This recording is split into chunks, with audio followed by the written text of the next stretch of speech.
Well,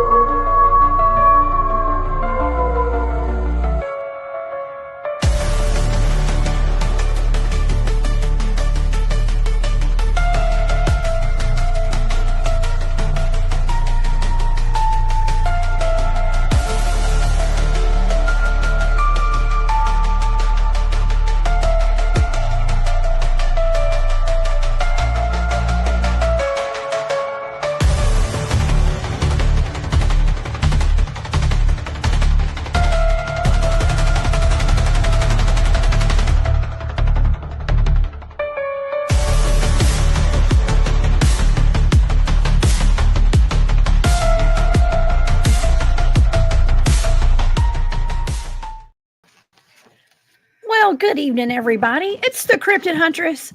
I'm Jessica Jones. Welcome into On the Hunt tonight, where we are going on the hunt with my good buddy, Mr. David Pardue, out of North Carolina. And gosh, we were talking earlier today. You guys, please go get the popcorn and buckle up, because this is going to be a wild ride tonight. David has taken some really interesting reports and gone and done some investigations. Y'all know that David has been here several times, and it never disappoints every time he comes on. David and I do Bigfooting together out in the field. He's part of my teams, and if you guys want to have a Bigfoot experience, y'all go hang out with David Pardue, okay? Because it's a sure bet. Every time we go out there, something weird's gonna happen. Okay, and I know I bring the high strangeness too. I know, but David knows where to find them. Definitely knows where to find the Bigfoot. So we have some cases tonight that we're going to be discussing that David has personally investigated that do involve even sheriff's deputies having Bigfoot sightings and weird creatures that had dog faces and stuff on them. So yeah, let's get this party started tonight. I hope everybody's having a great weekend. Yes, I went out to the woods a little bit today and ran around, and yeah, I made a post on social media, so y'all can go see. I got a couple of pictures of my dog swimming and stuff. but yeah, I like getting out in the woods at least once or twice a week, just to reset and recharge my batteries. Okay, my human batteries. I highly recommend it. I hope you guys can be able to do the same thing as well. Okay, so yeah, if you guys would like to follow along with all my shows and stuff, y'all go over to my website. I can try to keep it updated with all of the archives of all the shows that I've done. I do 4 live shows a week here on the channel. In addition to me going on other shows and stuff too, I also do have a podcast. So I upload all of my shows to podcast platforms right after the shows are over. So if you guys want to go over to Spreaker, Spotify, you name it, you can go find the Cryptid Huntress on podcasting platforms as well. So, but my website is thecryptidhuntress.com. You can find all that information over there. I also have a Patreon if you guys would like to support my work. And I have a shop. It's called War Woman Goods. So thank you guys so much for all your support with that. And we do have the 2025 Georgia Bigfoot Conference coming up March the 22nd in Demarest, Georgia. So David and I both will be speaking at that. And I do have a flyer for that. I forgot to upload it tonight, but it's on my social media, and it will be on my website soon for that event. If you want any more information, you can go to my website for that, or go to my Facebook page, any of my social media sites. I've got the flyer uploaded there. So I hope you guys will come see us. We have a couple of my teammates actually will be speaking there, including Matthew Delph, David Pardue, myself, and we got Stacy Brown Jr. will be there, and the North Carolina Investigates crew will be there with George Lunsford. I think Harley Owens might actually be coming, and Robert Effler and Tim Dills and that whole crowd. And we got some zombies from The Walking Dead that'll be there as well. Miss Sonia, she's the best, and Dr. John Stamey. Y'all know Dr. John Stamey. Okay, and I'm sure I'm leaving a ton of people out, but that's who I can remember off the top of my head. So I hope you guys will come see us up at Piedmont University on March the 22nd. And I have other events coming up too, but just go to my website if you'd like to see those events. Okay, well, let's get to our show tonight, because I know I cannot wait to talk to David. He's got some fantastic pictures to show us tonight, and he even has a track. He's got a casting of a 3-toed print, y'all. It's wild. 3-toe print. I think it's 3-toe Bigfoots. All right. But you guys, y'all are going to be able to check it out in just a minute. Okay. So we are going on the hunt tonight with David. David had his first Bigfoot experience at the age of 16 on his aunt's farm. And that sparked a deep interest in understanding just what that 6-foot-tall bipedal creature was that he saw run across a tobacco field while leaving 14-inch tracks. His interest in Bigfoot led him to research the subject in depth, finally, after years of his own private research, to join the BFRO in 2006 as a field investigator. He joined Carolina Bigfoot Field Research, CBFR, in 2014, and in 2018, David founded the Carolina Cryptid Field Research team, and along with Terry Windell. Y'all know Terry; he's been on the show before, and he conducts field research to this day out there in North Carolina and all over the South. He comes out with my team quite a bit. We're on the same teams, okay? And please help me welcome to the show my good friend, Mr. David Pardue. What's up, David? Hey, Jessica. Hey, how have you been? I just want to thank you for being here, first of all. But how you been doing, David? Working. Spent all day trying to get the garden ready and doing the honeydew lists. So. Oh, sweet. No Bigfoot and stuff today. Oh, man, not today. Well, we got plenty of time for that. You know, the weather in Georgia today was perfect. So I had to get out a little bit and go wander around the woods today. I couldn't help it. So I know. Well, we'll be getting out in the woods soon. Hopefully I can get out in the woods with you sometime soon. You do know how to find the Bigfoots out there. And you've been doing this for a long time, David. Tell the audience just briefly, just about your background. How long you've been into the Bigfoot field? Well, as you stated, I had an interest since a kid. I had my very first sighting at 16 on my aunt's farm. And at the time, you know, I knew about the Patterson footage, West Coast Bigfoot. And I didn't know anything about Bigfoot on the East Coast where I grew up here in North Carolina. But as kids, we were always told to stay out of the woods, or the woolly booger would get you. They had all these local names, the red-eyed booger. But my grandmother, if you're playing in the woods and it starts getting dark, the woolly booger will get you, so they better get home. But I never put together woolly booger and Bigfoot, which is the same thing. And the more you investigate, and especially in the area of North Carolina I'm from, people call it the same thing to this day. It's the red-eye booger, woolly booger. There's different little, slang names for what we call a Bigfoot, which is actually properly would be a Sasquatch.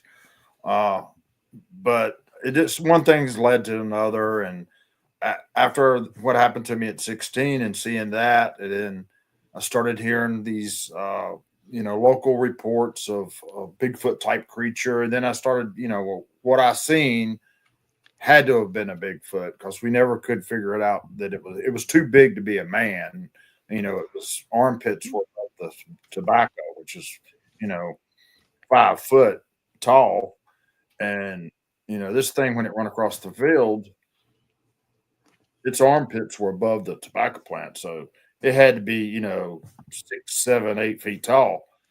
But you didn't realize that till you get into the field, and it dawns on you that just how big that thing was. And so one thing's led to another, and I found the BFRO once the internet become popular, and I went to West Virginia, and I had the most amazing encounter there with 2 other people, and then we went back to our base camp and told everyone what had happened to us in West Virginia, up in the woods. And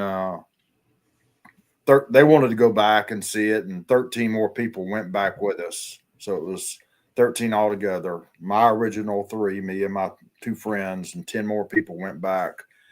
And almost the exact thing happened. It repeated itself again. But this time 13 people got to witness it instead of just 3. And I left out of there, and they talked me into wanting to being a field investigator, because I was able to locate it, from all my research and all everything I'd done before I got to West Virginia. They wanted me to become a field investigator because I was very thorough, and I was able to find find the Squatches on the first night out, and it was unusual for them to have something happen that fast and that impressive an experience. It was frightening, but at the same time, I took away a whole lot from that experience, and uh, brought all that back to North Carolina, and then there for 6 or 7 years, it was just about every weekend I was in the woods, or if I wasn't in the woods, I was on the phone talking to people, taking reports, meeting new investigators, meeting new people.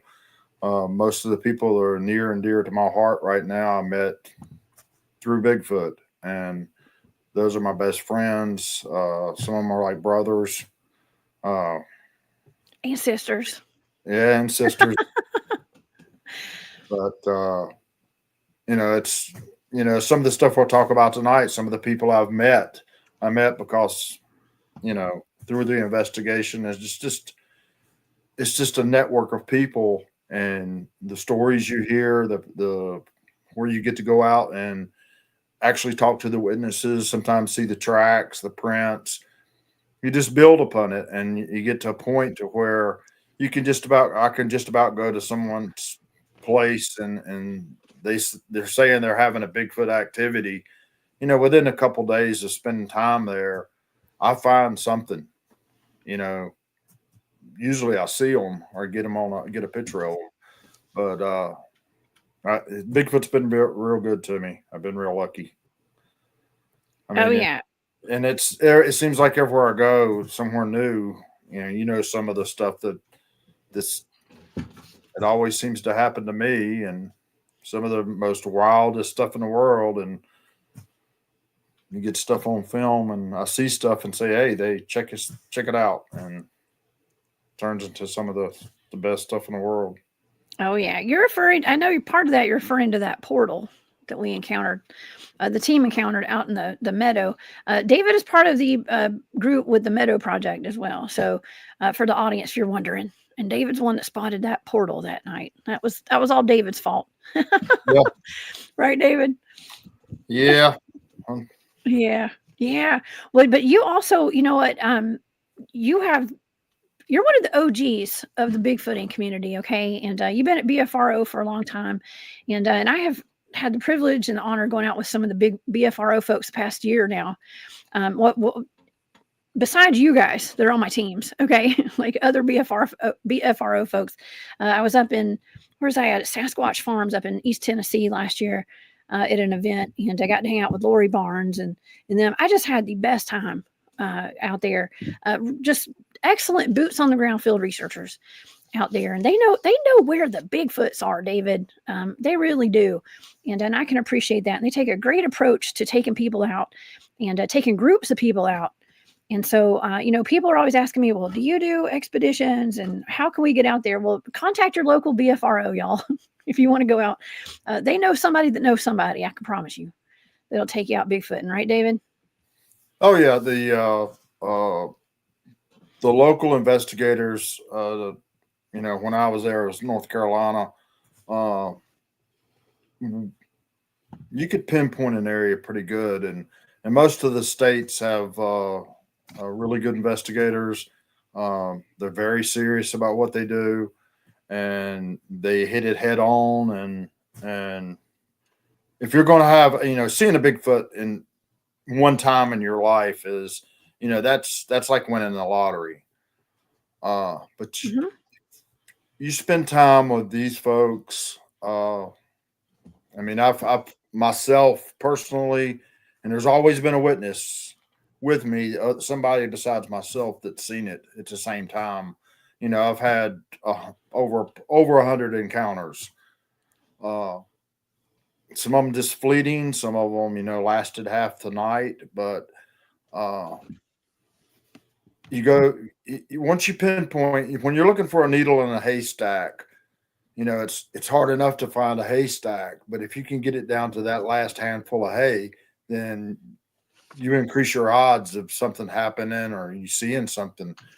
And getting together with these people that do this, and a lot of them, like myself, that's all that mattered at one point in time of my life. And they know where to look. We know where to Mhm. look and where they're going to be. They sure do. Well, you've rubbed shoulders with some of the most incredible people who've had some of the most incredible experiences. And earlier today, you and I were talking about some of those experiences, trying to kind of getting lined up for the show tonight, I guess. And Yeah. because you have so many encounters, so many reports, so many things that we got to kind of hone in on a couple every time you come on the show, okay? Because they're just fantastic. And so before we get to those, I know that in the show description tonight, I'd said something about they had the faces of dogs on them. Okay, well, Poppy Two Bears, thank you for being in the chat tonight. Has a comment here and says, "Howdy, Jess and David. I've heard that Native people spoke of dog-faced Bigfoot, not Dogman type. They're called the face eaters. Those are the Gogwe, I guess, and supposedly aggressive, like the Beast of Seven Shoots. And yeah, we're gonna get into that in a little bit tonight. And so y'all hold your horses. We gotta, so to speak. Okay, we've got some other encounters we're gonna talk about first. Then we're gonna get around to that one tonight because it's a good one. And that report comes from a sheriff's deputy. Okay, so man, well, David, let's get into it. Let's get into some of these encounters that you got, and we've even got a video to show tonight. And where do you feel like starting? Uh, I'm trying not to say the exact location. Okay. I can get close. Uh, I went I had nothing to do weekend. Me and my girlfriend, we decided we'd heard about this little festival, Bigfoot festival that was going to be happening in Cumnock, North Carolina. And it's down on the Deep River. And it's just a little small community outside of Sanford, a little farming community, very quaint, super nice people.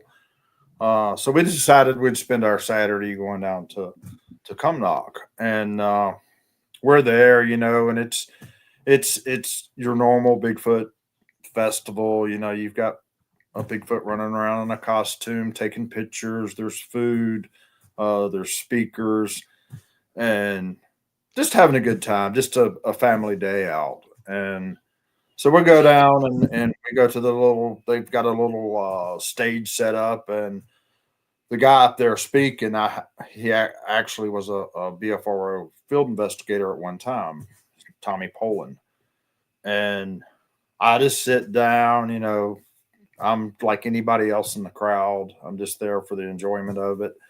And Tommy's up there speaking, and he's showing pictures of the giant tree twist that me and another fellow found in Uwharrie.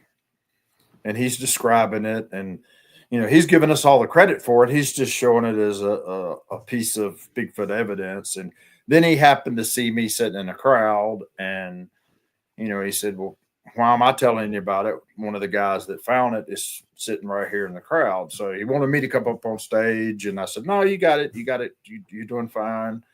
And at that point, everybody in the crowd starts coming up to me, and sharing their Bigfoot stories with me that normally they will not say publicly. They won't talk about it once they find out that you're serious about Bigfoot, that they're not afraid to talk to you about it. They're not ashamed to talk to you about it. And just that one little afternoon, I probably got 10 different sightings to check out in that local area. Wow. And they're scattered out, from real extreme local to 10 miles away. So I'm taking names and contact information, and I'll get back with you, later after the festival. And part of one of the folks I met up with was Johnny Jackson. Some people may know him here from North Carolina. He does some local investigations, and he had, as a middle schooler, contacted Sam Parker to check out a Bigfoot sighting that the Parker family had. And so Johnny, in a roundabout way, introduced me to Sam Parker. And I got to be really good friends with Sam Parker. And all of it stemmed from that festival. And then for the next 7 years, every time we've done that festival, it's been really in the honor of Sam Parker. If it hadn't been for the Sam Parker or the Parker family encounter, it would have never happened. That was how important the Parker family encounter meant to that community. So I met up with Sam, heard the story. Originally, his mother had that's Sam Parker there. I'm standing beside, and that's a painting that he did. Uh, Bigfoot was a passion of his, and he started drawing them. He never got to see one with his own eyes. All he ever got to see was the tracks and hear the roars on the river and all kind of stuff, all the other stuff they do other than laying his eyes on one. But Sam took me in and we investigated the whole area. He told me all about his mother was the first one to ever find one of these tracks. And they had crossed her garden, and they were huge, 17-inch tracks, and with 3 toes. And it scared her. She went back, went back to the house, got her husband out there, got the whole family involved looking at these tracks. And for about a year, they were having encounters with this big, it's a big boy, Bigfoot with 3 toes. And it got to a point that the whole community, and this is time frame is around 1976 to 78 time frame, and it got to be like a local legend, and people were showing up with pew pews and dogs, and DNR actually had to get involved because there were so many people in the woods hunting this creature that they were afraid somebody was going to get shot and killed. Mm-hmm. So, but as later on, bringing it back up to current times, his father did see it in the field when he was planting and on his tractor, and it was swaying and watching him. So other people got to see it. Everybody got to see it but Sam. And but later, whenever we got involved, Sam invited us out. We done night investigations on his property and in the surrounding property. And on one of those investigations, just before he got sick, Sam has since passed. But I was one of the last ones that was fortunate enough to spend time with Sam in the field doing field research. And before he passed, he shared one of the original casts that they had made back in 76.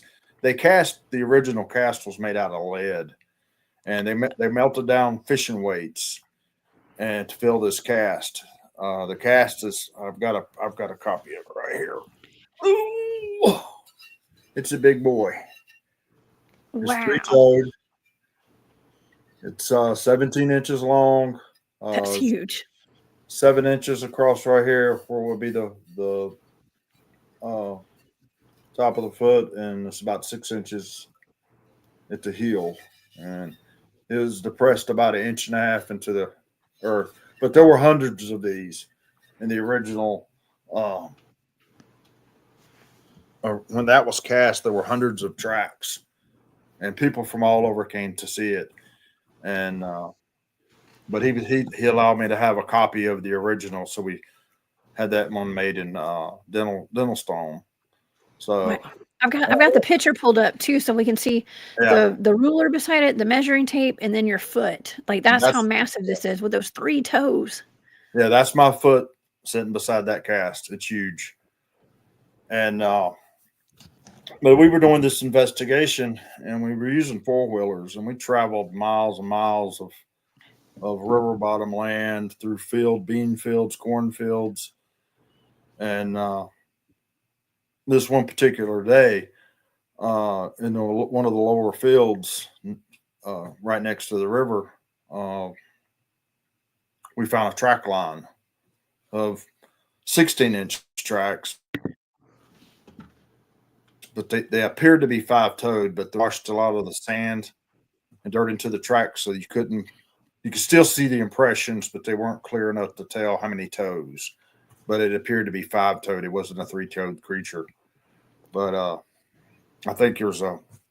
You may have. Do you have a couple still shots of that? I do. Before we go to the still shots, I want to thank Firewater by Design for that super sticker. Thank you. She said, Miss Jessica's rocking out Saturday night with the best show and chat on YouTube. Be sure to hit the like button. Thank you, Firewater by Design. That is so sweet of you.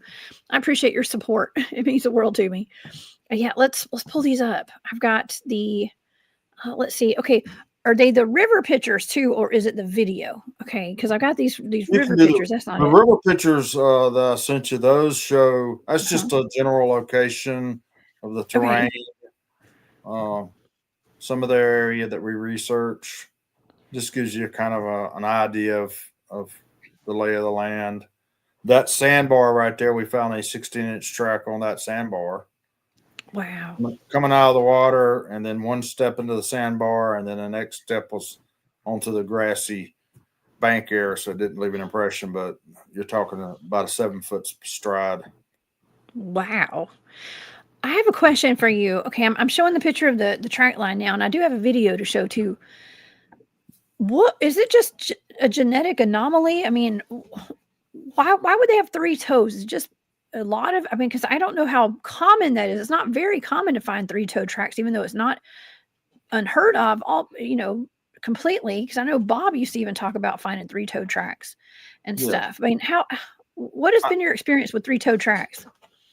I have never found one. And like that track line that we're looking at there, it runs from about where I'm standing taking the picture to the furthest 4-wheeler away. It's running in a straight line. Those appeared to be 5-toed or 4-toed at the least, but genetically, I think with human beings, whenever there's inbreeding, close family members. Oh Lord!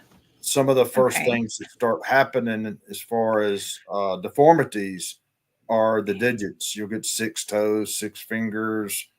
The digits start. That's one of the first. As the first thing to go are the digits. As the gene pool thins, as the branches start getting shorter. And then it gets hey, we get down to a root ball and you ain't got nothing one toe left. But those dang Bigfoots, they don't know better. I guess. Oh my gosh! It's like with white-tailed deer. If a population of white-tailed deer becomes too dense and the gene pool doesn't have enough genetics coming in, that's where you start seeing the albino deer. Oh, that's what causes that. Wow. But I think that's.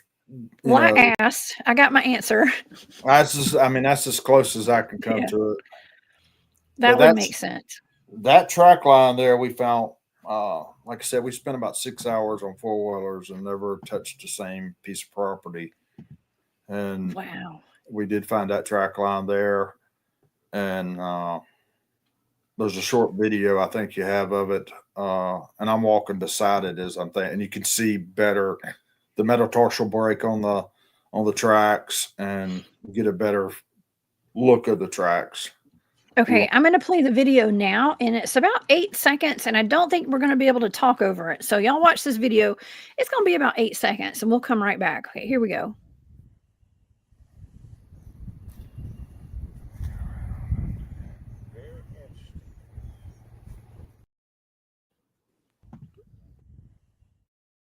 Okay, we're back. All right, that was just a quick little clip just to show you guys a quick little video of those tracks out there. And that is in the same area where those 3-toed tracks were found as well. Wow. That's fascinating. Super fascinating. Now I'm just thinking about inbred Bigfoots now. Okay. Dang it. I actually don't know why I didn't think about that. I didn't think you were going to say that tonight. But I love it, David. That's what I've heard. That's what discussions around the campfires and That's what. If there's a better explanation, I'd rather be talking about it. But that's. Oh my gosh. Hey, it's an explanation though, and I gotta say thank you to Caleb Jade real quick. He says us Northern Cheyenne call the Bigfoot the people of the sand. They say that they live in sandstone and rock fields. Thank you for that super sticker, Caleb. That's so sweet of you, and I appreciate your support. There's that video. I think it's like is it the Independence Day footage where they have the Bigfoot mama walking through the boulder field with her baby? Do you remember that one? No, I don't. Yeah, they're kind of known to walk through the boulders and stuff with grace and ease. Very, and that video actually has been scrutinized a lot. But when you talk to people like our friend Trey from Squatch Me Now, he and I had a discussion on that video, and it's a mama Bigfoot carrying her baby through some big rocks, like a boulder field. And first of all, for somebody to do that, like dress up in a gorilla suit, to try to, it's just dangerous. And it would be putting the life of whatever, if that was a little kid or something, it'd be putting that child's life in danger, So it's just, it doesn't make sense that would have been faked. Okay. So, but that's great, Caleb. Thank you for that. And so going back, David, to this family, to the mother, when she called her husband and her sons, they came right there to the house. They were ready to go hunt down whatever this was. Something scared her, and they did not take it lightly, right? No, they were real serious about trying to find out what was making the tracks, what she had seen. They were finding the tracks. Like I said, there were hundreds of tracks. It just, this wasn't one off, where you see one or two tracks. Normally what we find in the field, this was tracks through her garden. It was robbing the pecan trees.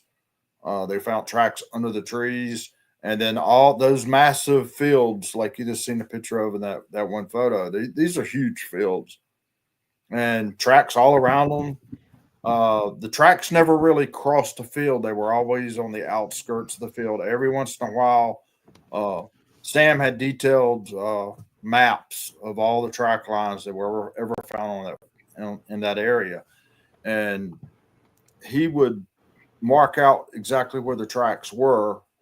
Very seldom did they wander into the field. If they did, it just went in 20 or 30 feet into a field and turned around and walked right back out.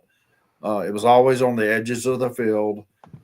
And another thing about these monsters down there, if you want to call them monsters, Bigfoot creatures, whatever, they never really howl. They roar like a lion, like a big deep roar. I've got to hear it myself. That day that we took that video, that afternoon, we were headed back to eat dinner before we done a night investigation, and one actually roared at us from the river. It wasn't 75 yards from us when it roared. You could hear it over the four-wheelers. We were headed back, running 15, 20 miles an hour across the field. You had 3 four-wheelers running, and over the sound of it, you could hear the roar. We immediately shut the bikes down. I took off running. Sam's nephew that was with us, he was around 35, 40 years old. He said, "Where are you going?" I said, "You want to see a Bigfoot? Let's go." You were running towards it, not away. I want to make that clear to the audience. You were running towards it. Yeah, we were running. I was running dead toward the river. That's where it was, right on the edge of the river. But we had all these river reeds between us and it. And I got about 10 feet into the rivers and into the river reeds, and it whooped 3 times, just real whoop, whoop, whoop. And it dawned on me, what am I doing, dummy? You deep in these river reeds. You can't see, 6 feet in front of you, and you're in here with a monster. So I stopped. But at that point in time, after it whooped, didn't hear any more, didn't hear any brush moving, it was gone. I actually think it went into the water because it went dead silent, just real fast. Well, something in your gut told you to stop, and that probably saved your life. Okay. Probably. Maybe. I've run at 2 of them before I thought. I was so, you're so anxious to see one in the daytime. I've seen them at night on Yeah. thermal and night vision plenty of times, but those daytime in your face sightings are hard to come by. And I'm like anybody else out there. I want to see it. So. Oh yeah, me too. We have a question in the chat right quick from Adolf. What's up, Adolf? He's out in California and he's had his own experiences with Bigfoot and Dogman and even an alien abduction. Okay, at one point. He's been on my show before. He's asking a question. He says, through the Bigfoot gene pool, lack of it. Okay, the lack of the gene pool, would that affect their mental input as to their behaviors if they are, let's just say, inbred? What do you think, David? It would stand to reason, yeah. Mm-hmm. I mean, I would think so too. I know when I was with the BFRO, there were a lot of sightings that we took of people who had up close personal daytime sightings. And a lot of the times people would say that the face looked like it was somebody with Down syndrome. I've seen videos of that actually. I just saw a video yesterday. I think it's Bigfoot Michigan Rob said that his looked like when he saw one, it looked like it had, I think he said it looked like it had Down syndrome. I've heard that several times, and there's actually a video online of one that looks like that. So, I mean, I don't know, but it would stand to reason if you're getting the digits are being affected, then quite possibly the mental state is as well. And that could also explain some of them are more aggressive than the others. yeah. You know what I'm saying? They're not. Yes, I feel ya. I agree with you, David. And Kent Baxter, thank you so much for your support and that super sticker. He says, 2 Bigfoot All-Stars on the same screen. It doesn't get any better than that. Thanks, Kent. I appreciate that. David and I both appreciate that, right, David? Yeah. Oh, man. We're just people that like to go out in the woods and get stinky and chase Bigfoots, okay? So it's, I don't know, it's not very glamorous, okay? But thank you for that. I appreciate it. I do. Oh, my gosh. Okay. Well, let's get back to the Bigfoot. Sorry. That is funny. Okay, where were we? Before I started asking about the gene pool of the Bigfoots. And Larry Sharp, thank you so much for gifting that Cryptid Huntress membership too. That is so sweet of you. And before we go on, I got Maureen too. Thank you, Maureen. Awesome show tonight. Hit that like button. Thank you, Maureen and Gus, for the super sticker. Okay, David. Sorry. I had to take care of business there. Of course. But okay, so we've gone to the river, we've seen the footprints. Okay, tell me what else has happened to you in that area, and maybe even tell us about your friend. Okay. Okay. So the Parker investigation, it's still ongoing. Sam Parker, of course, has passed away, but we still go back to that same area. Over the years, we've developed relationships with some of the landowners around there. We have access to private land that's gated, that nobody gets on but us, legally anyway. But one of these pieces of property, we were doing a night investigation at, and we had done a number of them on this piece of property, and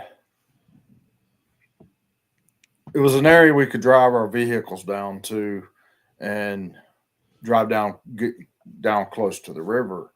In this one spot, I was driving my older truck. It's a F-250 Super Duty. It's a big truck, 37-inch tires. I think I give you a picture of it for. I've got it pulled up now. So that's a big old truck. That's a real Bigfoot truck right there, David. That's a Bigfoot. Yep, it's Super Duty. It's 7'3" to the top of the roof of that truck is 7'3". You need a ladder to get in that thing. Yeah, almost lifted. We love our lifted trucks down here in the South, y'all. Just so you know, I had one myself for a while. So that's the truck I was driving at the time, and we were down next to the river, and I'd been down there a couple times, and on this piece of property, the Bigfoot were coming up. The landowner had a brother that would come there and bring his camper and stay for a couple of weeks. He was retired, so he would come down, stay on the river. And at night, something would come up and slap his camper.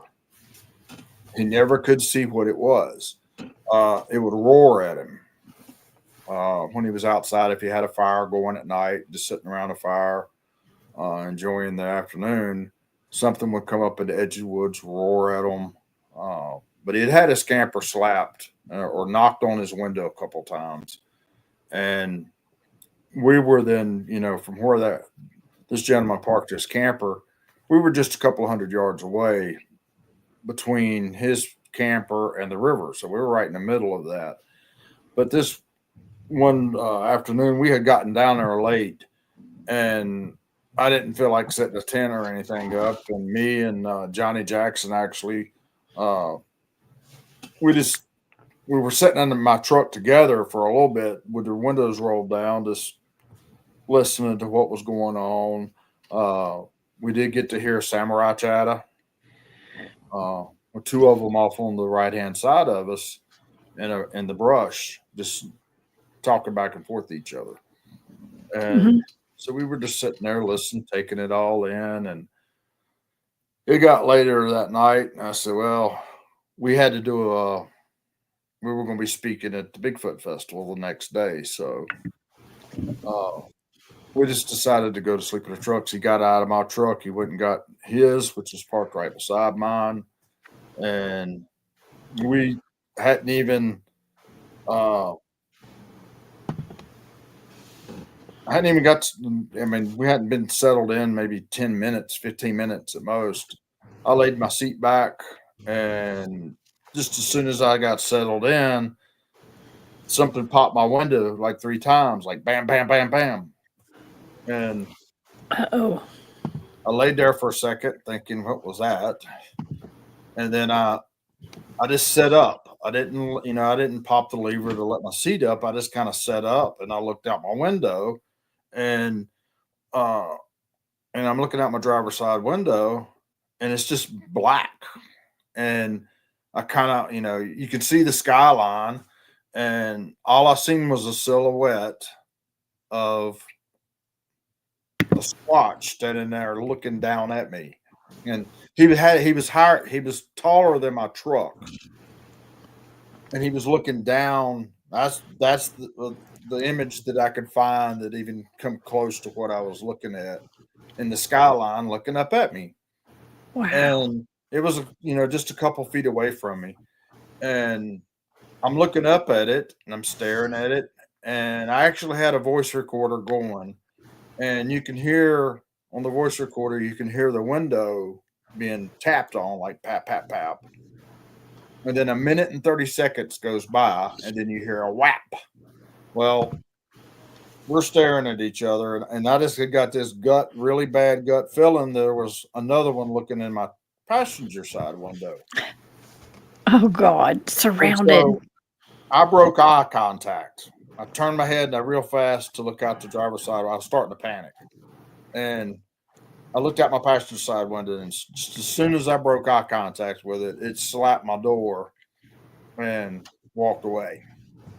Where was Johnny? Was Johnny okay? Did he see it? Johnny was in his truck, and right beside me to the right of me, he was on the passenger side of my truck, in his truck. And he had one of those vinyl bed covers. It's just a flat black vinyl bed cover. And he said that something had been, he said it sounded like a brush. Somebody had a bristle brush running it along that liner of his truck. Ew. So we think he pull it, either dragging his fingers across that bed cover, or the hair on its arms, real coarse hair or something was rubbing against that bed liner of his truck. But he never seen anything. He just heard something rubbing on his truck. And that was just prior to what had happened to me. And so that's creepy. I went ahead and, made sure I turned my headlights on. I looked around. It was gone. and I was satisfied that it didn't eat me. So I You were laid, just glad you didn't get ate up. I laid back Oh my down, God.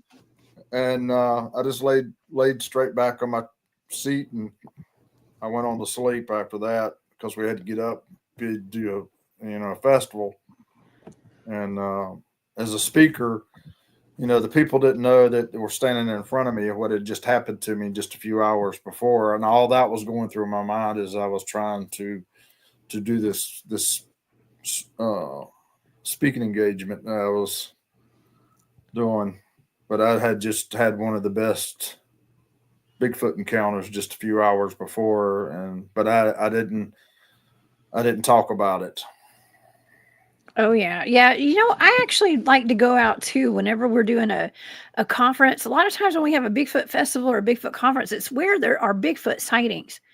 And so you got to make use of your time when you're at places like that. And so every year at the Georgia Bigfoot Conference, there's go up the road a ways. There's places where you can go, go watch for Bigfoots and stuff at night. So I like to do that myself, just about with every event that I do. I go look for the cryptids at night. Okay, so yeah, if I'm a little tired the next day, it's because I was up late looking for Bigfoot. You got to expect that from people whose passion is to go hunt for Bigfoot. Okay, go look for them and investigate. You can't get mad at us. Okay. Nope. Yeah, man. Well, so But y'all had a good conference the next day, and did you tell your story to everybody there about your encounter? no, not that one. No, I kept it to myself. Of course, my friends that was with me that were in the woods, it was about four of us down there at the time. They knew about it, but it was too fresh in my mind, and I was still trying to. I hadn't even heard the audio recording yet. I wanted to make sure that I had that. Most of the time I don't tell you about anything until I've vetted it myself, and I've got all the, everything I know happened the way it happened. I want to make sure before I share the story. And if I'm not 100%, then, you'll never hear about it. But, yeah, I should have. I look back on it and I said, I should have had it because, it only happened about 3 miles from where we were having a festival at. So it was right there where we're doing it. But I did talk Oh, about I did talk about it at the next year's festival. well, I bet a lot of these events that we do. You and I are going to be at the Georgia Bigfoot Fest or conference in about a month or so. And when I go to these events, I know you know too. People show up because they want to talk about their encounters and they want to hear what we've encountered. Some people are just there to see if Bigfoot's real. Okay, and I understand that. That was like one of the first conferences I ever went to was right after I started going out with Enigma Research Group back in the day in 2011, I guess, back then. And I just it's comforting to hear other people's stories. So, I think it would have been kind of cool when you're in that area to let the people know what's out there. Okay, and but I understand wanting to vet it too to make sure you know just to look into it. And there was somebody in the audience tonight that was asking about telepathy and Bigfoot. I guess sometimes we can call it mind speak.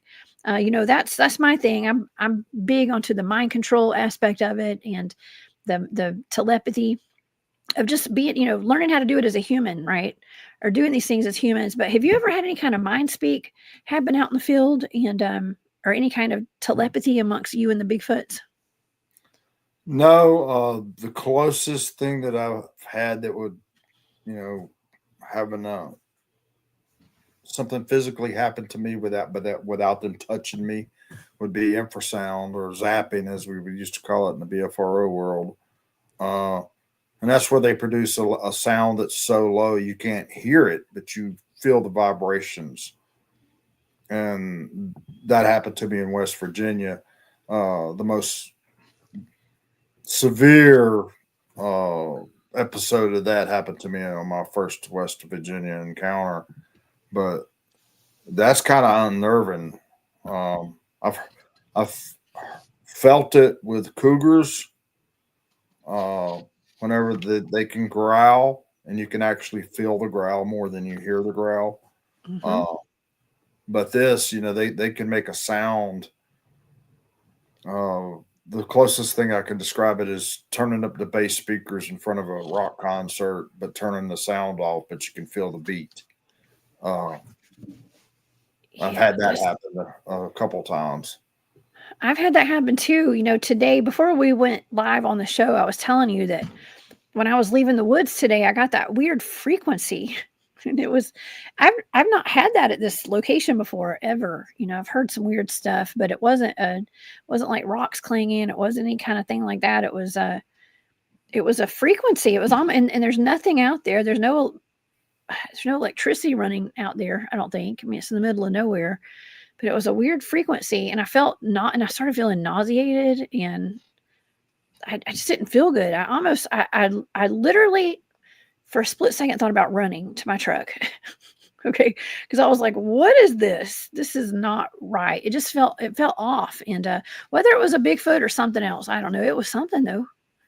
Well, the stuff that you told me with the rock clacks, I've heard that down there in this area. Rock clacks are used right much. To me, I hear rock clacks more than wood knocks. I've actually done wood knocks and got a reply back with rock clacks. So I think today you were close to one, and it used the infrasound to create panic for you to the point you were almost ready to run. The infrasound done its job. It put fear into you and causing you to flee. But I think you were really close to one. You just didn't realize it. Yeah. Yeah. Well, it's always when I'm leaving this location. It's always when I'm leaving, something happens. And usually it's audible where I can hear it. And I always took it as like, oh, there she goes. Goodbye. And I was kind of listening out for it, when I was leaving, and I got that zap. So it was kind of like, well, maybe she's not taking us seriously. So let's make her feel sick this time. Yeah. And, that's happened. I've never gotten sick. I've gotten frightened. Like the fight or flight comes about. That's happened to me before, to where you get this overwhelming feeling you're going to die. And you've got to move now, right now. There's, you don't even think about it. Your feet start moving before your mind's made it up time to go. But that's I think that's one of the tools in their toolbox that they use, that, they can, you never see where it come from, but you feel it and it's time to go. And if you had the dog with you today, I did. Did it react to it as well? She had already run ahead by that point. She was already by the truck. So it was just, at that point, it was only me at that moment. Because I had let everybody else run ahead of me. And I always like to stay back a little bit, just kind of watch what happens in front of me, and then listen to see if anything's going to, creep up behind us and stuff. I've got my methods of doing stuff, and I'm sure they were kind of like, oh, she's trying to do that again. She's trying to trick us. So I wasn't trying to trick. I was just trying to observe, and that's where I got hit a little bit. Oh, I was even thinking, I was like, what if there's like humans out here messing with me? That's always, I do have to keep a skeptical mind too. Everything's not always Bigfoot, but knowing what I know about where I was, it's probably Bigfoot. So Jennifer Patterson, thank you for that super sticker. I appreciate that. Thank you for being here. I've been to I've been where you were at today a number of times, and you're in a good spot. But I think that's what it was. Without being there and just taking the information I know about the place and what was going on, and for you to get that feeling. I've been out in the woods a number of times, and I didn't get zapped, but the next person did, and they got nauseated or actually physically throw up, among other things that's happened to people. But we won't get into. But it's not a good feeling. No. But it is kind of like a rushing out of there. It's kind of like that energetic brick wall sometimes that I've talked about, how I've experienced especially in North Georgia, I've experienced that more than anywhere. It's kind of like there's a line in the sand, and if you cross it, something inside of you says, I cannot cross that line. Like, don't. And even though there's nothing there, but your body senses it. And speaking of spidey senses, we have Dave Scott in the chat tonight. So thank you, Dave Scott from Spaced Out Radio, for being here. He says, I'm a fan of the Cryptid Huntress. Thank you. I'm a fan of Dave Scott at Spaced Out Radio. So you guys please go over there and subscribe to Spaced Out Radio and listen to them on radio if you hadn't already. Thank you for that super sticker, Dave. I appreciate you. And hopefully I'll see you in Vegas. Okay. All right. But yeah, I mean, you have been going out in the woods for more decades than I have, David. Okay. And I know you have, I mean, you said you've been zapped before, right? Yep. Yeah. I think there's a few people on our teams that have been zapped. I know ERG, those at least one or two of those guys have been zapped. And yeah, it's but zapped is different for every experience though, right? It's not like today I might have been zapped, but it was very mild. Okay, whatever happened to me was like a nauseating zap. Some people get zapped. And like it's like an electric zap, almost like a cattle prod or something. Have you ever experienced that kind of zap? No, but I'm really tuned into the forest. When I step out of my truck into the woods, I've got that. Other than West Virginia, the West Virginia encounter when I got zapped there, I never want to feel that feeling again. It was that bad. I had never had heartburn in my life. And after that event, I had heartburn for almost 3 years. I ate antacids every day for 3 years. And it really affected me in the woods. And then, but at the same time, it really I wanted to understand what I was messing with. It was not this big hairy ape, that I had always envisioned, like the Patterson footage. It's just a big mountain gorilla that lives in the forest of North America. This added another layer to it of mystery. And it was a driving force for me. I've never been out to prove Bigfoot to anyone but myself. But along the way, I've discovered so much. And like tonight, I'm sharing some of the stuff that I've, encountered, but in no way, shape, or form am I saying this is proof that it exists. This is just what I've experienced. But what happened in West Virginia was bad. And all the other times that this happened, it's only happened a handful of times. It's just been that a little, you feel it kind of, and at times it's almost like it's so subtle.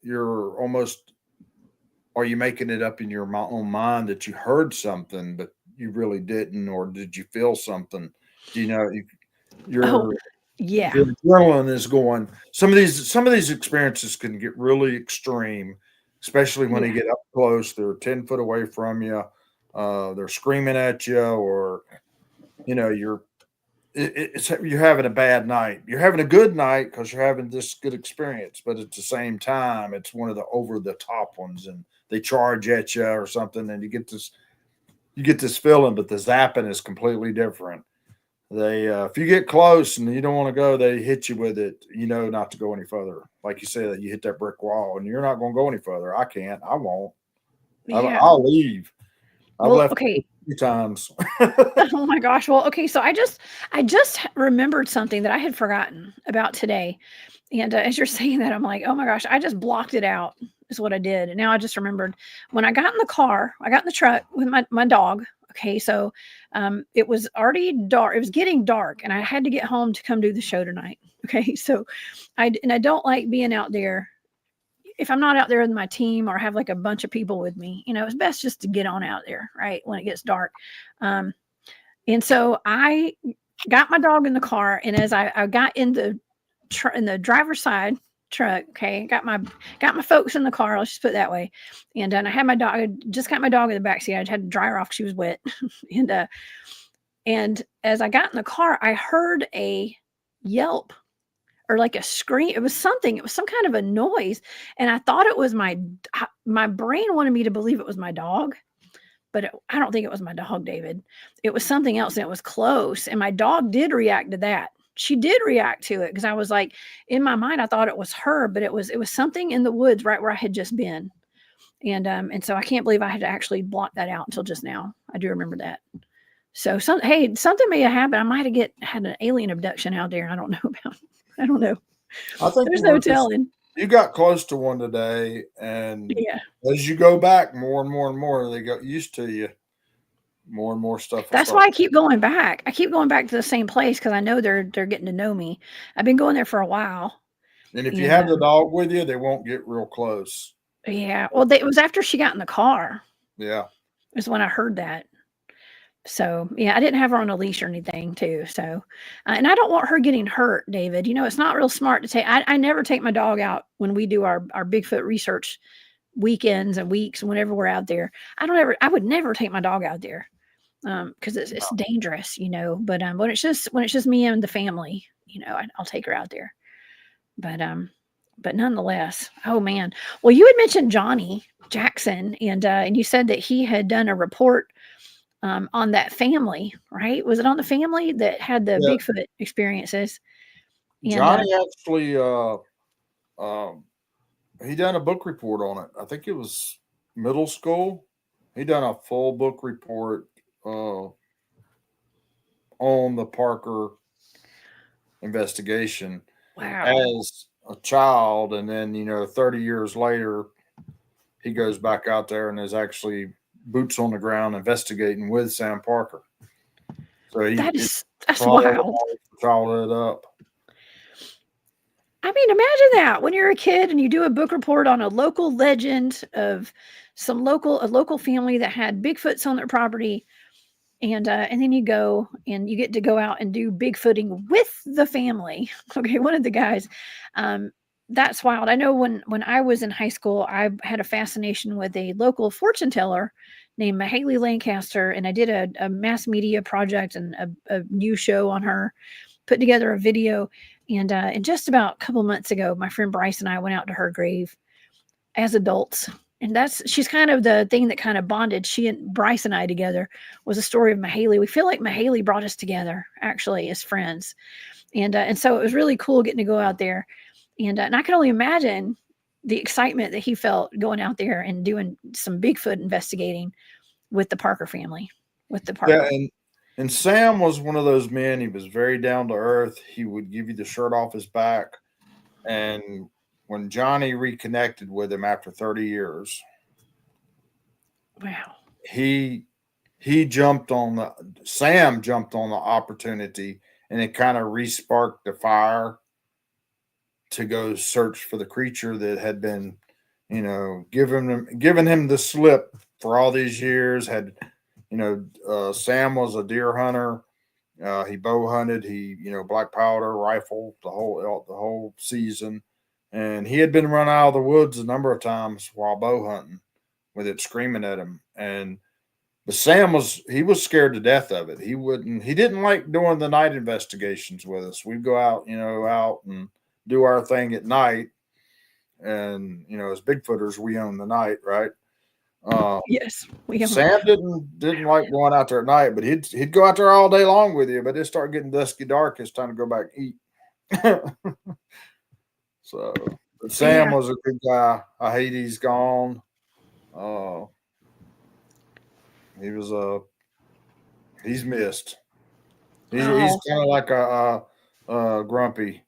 He's one of those people that just sticks with you, and you hate to see their passing. Life's not forever, but you hate them. You hate it when they're gone. Oh my gosh. He sounds like a fantastic guy, and a lot of experience. And I'm so glad that you got to hang out with him and meet him and become friends with him in that time that you knew him. And you said we own the night. Well, that's interesting. That's like the logo, the tagline for Spaced Out Radio, where I used to have a show. We own the night. I don't know, when you're out in the woods at night, us humans, we feel like we own the night, but I think the Bigfoots own the night. Actually, they're definitely the ones that they rule the forest out there when we're out there. We are not the top of the food chain. No, we're definitely not.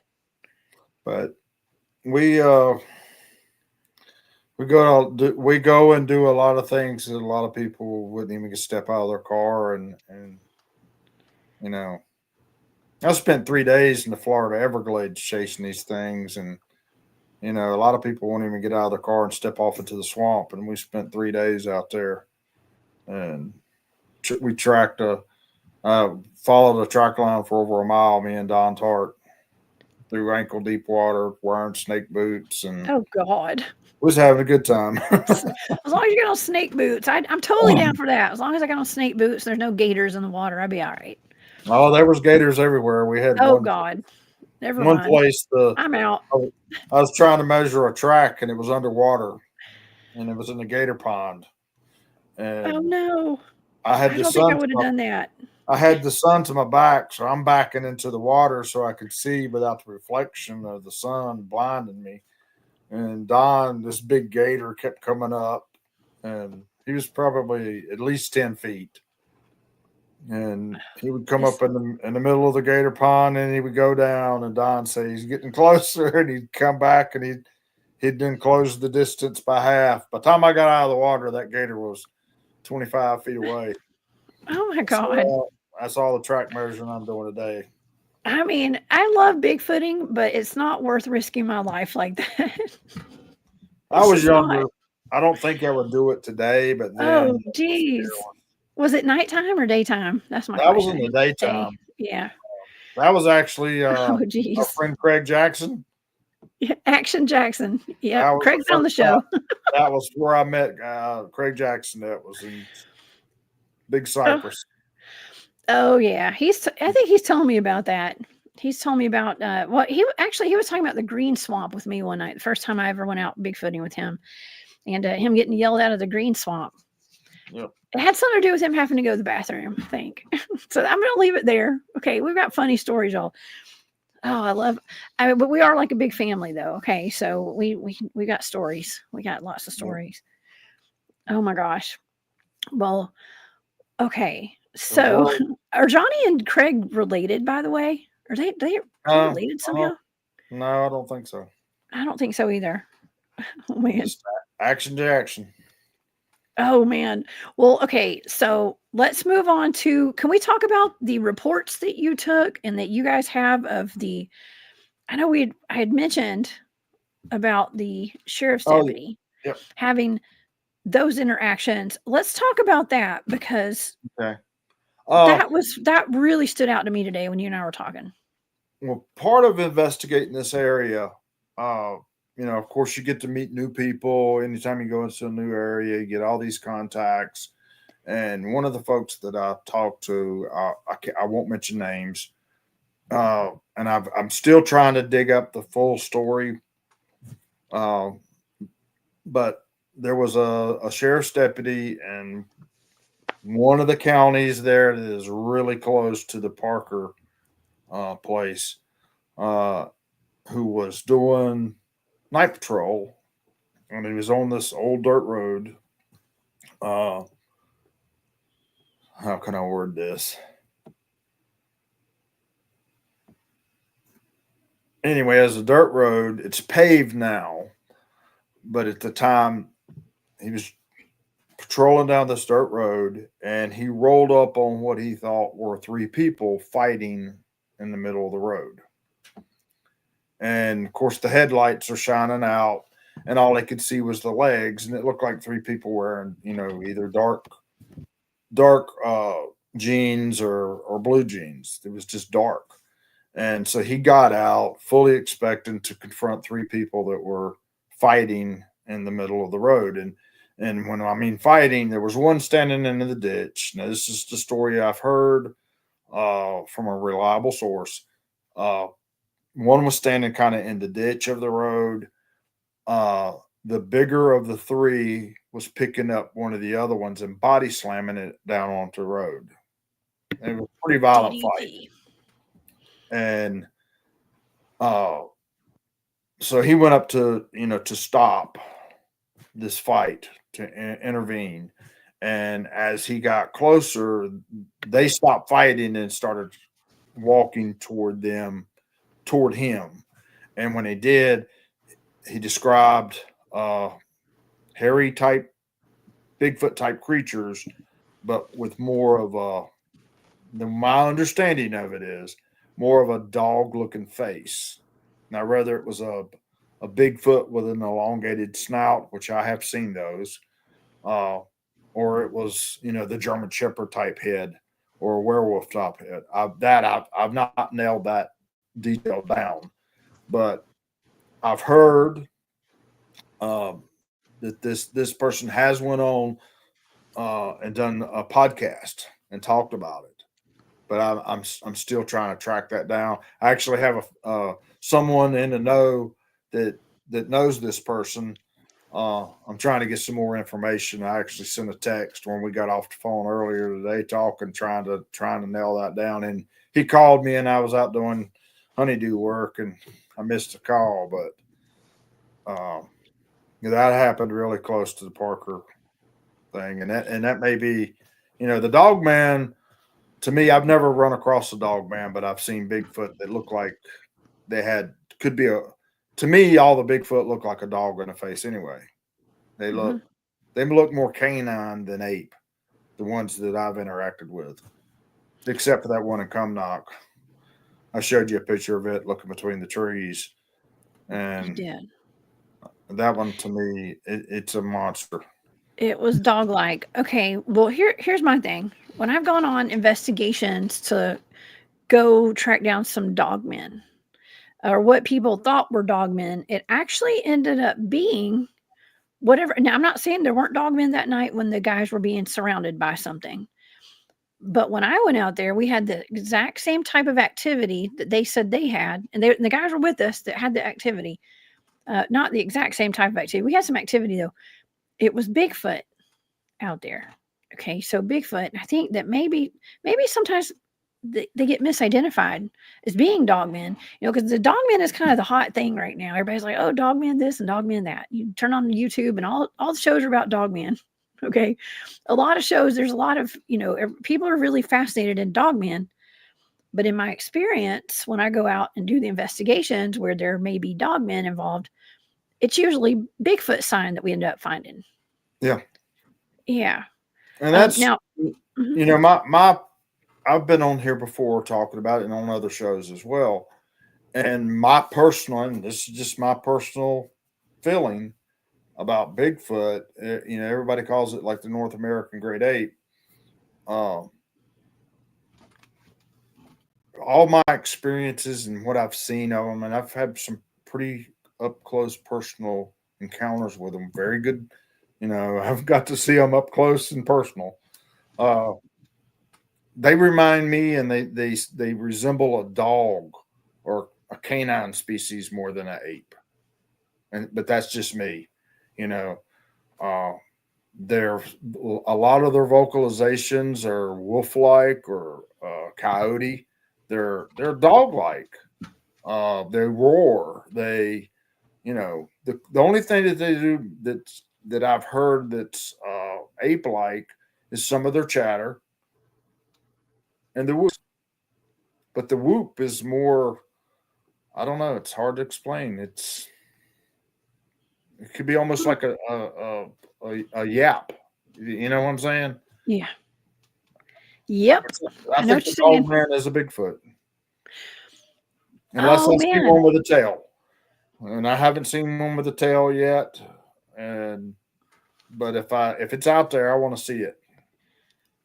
I mean, I'm pretty sure if there's something out there, you'll find it if you go looking for it. Yeah. I need to go to one of your Dogman spots, and yeah. Because these things seem to be centralized in one area. And I don't think if there's a Dogman out there, or what would be classified as a Dogman, I don't think Dogman and Bigfoot would co-inhabit the same piece of property. You don't? I think they would clash. Okay. I'm going to ask you about that in just a minute, because I have a really interesting comment here on the screen from just there and there 6X. He says, Gugway are commonly reported to have 3 toes. So that's interesting. Okay, so Gugway are commonly reported to have 3 toes. You had 3 toe prints in the area on the property of that family. And that's the print that you have. And if a Gugway has a snout Like they're always reported as having, just like the Beast of Seven Shoots. I think that's up in Canada, Yep. where they had that right across from New York, over on that side of Canada. It very well could be Gugway out there, which are classified technically as Bigfoots. Oh. Let's see. I may even have a picture on my thing here. Let's see. I could tell you this. Mm-hmm. You know me, and you've been in the woods with me quite a few times. Mm-hmm. And you know I don't carry a pew-pew. Yeah. Right? Right.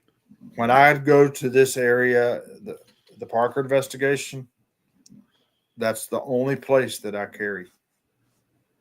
Oh. These Yeah. they give off a very bad vibe. They're, most of the time a Bigfoot's going to keep his distance. These will close the distance, just like he come up and knocked on my truck window. It rubbed its fingers or its arm across Johnny Jackson's truck bed cover.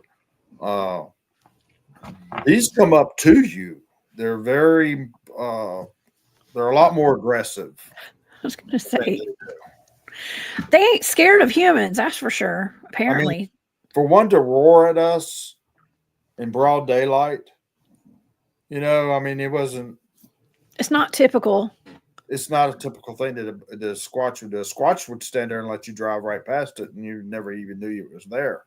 This thing actually roared at us, where we would have just passed on by and never known it was there. But this one roared at us in broad daylight, and and then when I take off running toward it. I mean, I'm running, and then it just whoops. It whoops 3 or 4 times, and it's gone. But that's not typical Bigfoot behavior. The whooping is, but for them to acknowledge that they're there, that's not normal. Usually they're the masters of hide and seek, and this thing lets you know that it's there in broad daylight. That's I carry there. I don't spend the night there anymore either. Yeah, I don't blame it. Not in your truck, huh? No. And then, oh my gosh, that's in a truck that's surrounded by some sheet metal and some thick glass, much less laying in a tent. Nah. Yeah. Okay, well, let's go back now to what you said about the Bigfoots and Dogmen. Probably, if they're 2 different entities, let's just say they're Bigfoots and Gugways, like a baboon-looking Bigfoot or a Dogman-looking Bigfoot, but it's actually big. I know this, it's so wild that we have so many categories of Bigfoots and stuff. Even of Dogmen, there's 5 or 7 different types of Dogmen too. Okay, that have been described in encounters and reports. Okay, and eyewitness accounts. Some people claim, okay, and I'm gonna go there. Some people claim that Bigfoots and Dogmen have been seen working together and stuff. And I don't know. I don't think it's completely impossible. Okay. Let's just say there are 2 different factions, right? And they're the Dogmen. I believe they're Dogmen. I believe they're Bigfoots. There could be there's also Gugways probably. And I know for sure that there's Bigfoots. Okay. And I have definitely gone to chase Dogmen, but I still haven't encountered one. I may have encountered Dogmen actually. I may have, and I just didn't know. I thought they were Bigfoots. But anyways, okay. You don't think that they would ever be in the same vicinity together? Ever? I don't. Yeah. I don't see it. I don't think 2 different family groups of Bigfoot. You've got Clan A over here in say Uwharrie. Uwharrie is my research area where I know the most about and I've had the most experiences. It's the same Bigfoot family that's been there the whole time.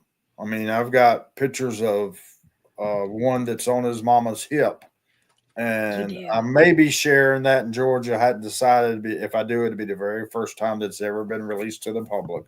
You should. I would love that, man. I think people would love to see that.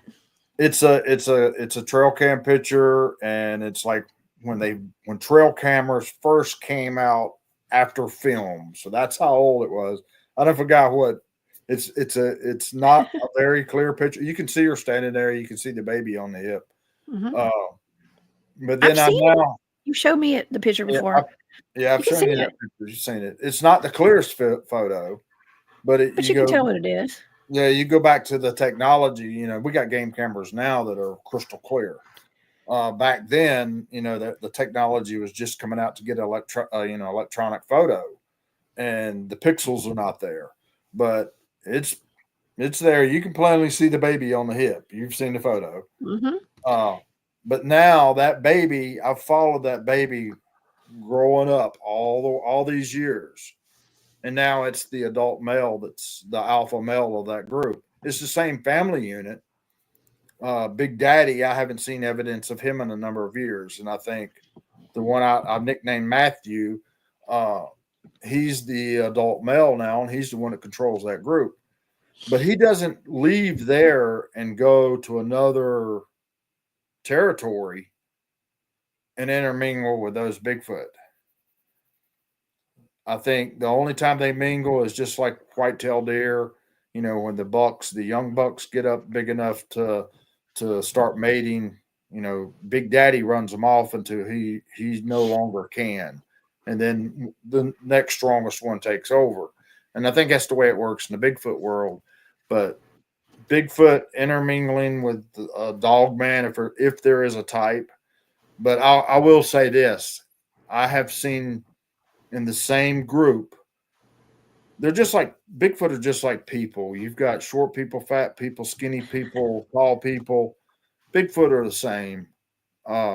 There's no individual that everyone's an individual, and everyone has one of them may have a bigger nose than the next one, just like humans. And you get some with a longer face, some with a rounder face. I think a lot of what we're seeing out there is, everything one I've seen is a Bigfoot. Other than this other stuff that we're not talking about the other night, the supernatural Bigfoot, which is not a Bigfoot, in my opinion. What is it? I've You think had it's it an on the alien? show. I don't know what You I think don't. it's an alien? Yes, I do. Because you are one of the few people that I know firsthand that have real evidence of it looks like aliens. You've been on the show. We did it. We talked about it the last time you came on the show. You had that video that you showed us, Yep. and you've got like little people marching through the woods like a single file line. You got all sorts of fantastic evidence, David. I mean, some of the best evidence of things that most people have never seen or you could even fathom are real. You have video evidence of this stuff. Yeah, and when I got that evidence, I wasn't looking for it. I was out doing Bigfoot. Bigfoot is my passion. Bigfoot is what I love. It's all what I've always been interested in. It's when I die, my family will probably put a Bigfoot on my tombstone, right? At work, Yes. my nickname at work is Bigfoot. Everything's Bigfoot, Bigfoot, Bigfoot. Oh Uh, gosh, I'm I'm getting that not nickname too by I'm not people. as mainstream as a lot of the other guys out there and do this and do their latest and greatest. I'm old school. I do it the old way. It's research. It's this stuff that's out there. I wasn't looking for it when I captured it on video or a still shot, or it finds me just like Bigfoot found me in 2006 in West Virginia. I got luck of the draw. The stars line up perfectly for me all the time. Stuff happens to me and I cannot explain it, but this stuff shows up. I take its picture, but I don't know what it is. And then all my experiences with Bigfoot and the eye shine. It's something's never felt right about eye shine, and that's where I've started putting together this theory that we've got the flesh and blood Bigfoot, and then you've got this other thing that resembles a Bigfoot. And a lot of times when we're in the woods, we're thinking we're dealing with a Bigfoot, but we're dealing with this other thing that has showed up. I've seen it a number of times. A lot of times it's invisible to the human eye, but you could pick it up on FLIR or night vision. I've had one charge at me, and you can look at it with the natural eyes. It's coming at you, and you see two red eyes shining, coming at you at a fast rate of speed. You're looking at it with night vision through your right eye, looking at it, and all you can see is the brush parting. You don't even see the eye glow. Explain that. I don't know what that is, but Oh that's gosh. happened a number of times. I've seen, you know, in those instances when something happened like that, I can see the eye shine way off in the, you know, you're in the middle of a national forest. There's no ambient light. There's no, it's, you know, it's a dark night. It's cloudy. There's no starlight, no moonlight. The woods are as black. You can't see a hand in front of your face. And then you see a set, you know, a couple times, multiple sets of eyes glowing back at you like silver disc, right? Or red. My color red. I'm colorblind. It's usually a brown, looks brownish, but I know that's supposed to be red. Looking back at you.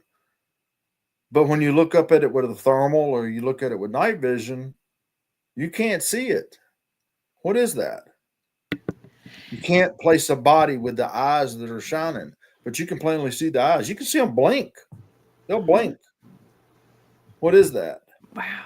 But, you know, for the last 20 years, I thought that's Bigfoot eye shine. But now I'm starting to learn as technology's building and have access to better technology. I can't put a type body with those eyes that are shining. Oh my gosh. That's what's bothering me the last 5 years. That's what's really been bugging me, trying to figure out what it is. Gosh, I'm so glad you're bringing this up tonight, because like the head of my first original team always said, he was always like, all roads lead back to ET. That's what he would always say. All roads lead back to ET. And it's kind of true. It's kind of true. It's real trippy. Let's just say it's trippy. And so nothing shocks me or surprises me anymore. And I think that, you know, I talk about supernatural Bigfoot quite often, you know, because there's that X factor. That's what we've always been calling it, is the X factor. We just don't know what it is. Okay, there's really no explaining. Are they just supernatural? Do they have super abilities? You know, or are they not all Bigfoot, the ones that just disappear right in front of you? You know, is it adaptive camouflage, or are they not really Bigfoots? Gosh, okay, you just threw another wrench in the engine for everybody that's watching tonight, by the way. Well, Which is awesome. You have access to some information I've been trying to get hold of. Yeah. Angela Shear. She's passed away now. Angela, yeah. Okay. I met Angela at in Clayton, Georgia at the Bigfoot UFO conference, right? She was I think she was the head of Tennessee MUFON, right? She was part of Tennessee MUFON, I think. She was the state director, I think. Yeah.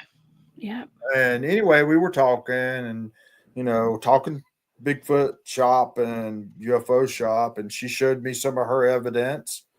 That's where I got to see the orb go in behind the tree, turn it into the little ball-headed dude, and take off running, and then turn back to an orb and fly to the. Wait, that's the video that Matt has. Yeah, that's the one that he shows at all the conferences now. He won't show it on my show yet. Yeah, I'm gonna show it one day. Angela Shear showed me that. Yeah, okay. That's where he got it from. Yep. Yeah, and I don't know if he ever said that publicly. But anyways, I don't know. He might have. We were talking, and I've been.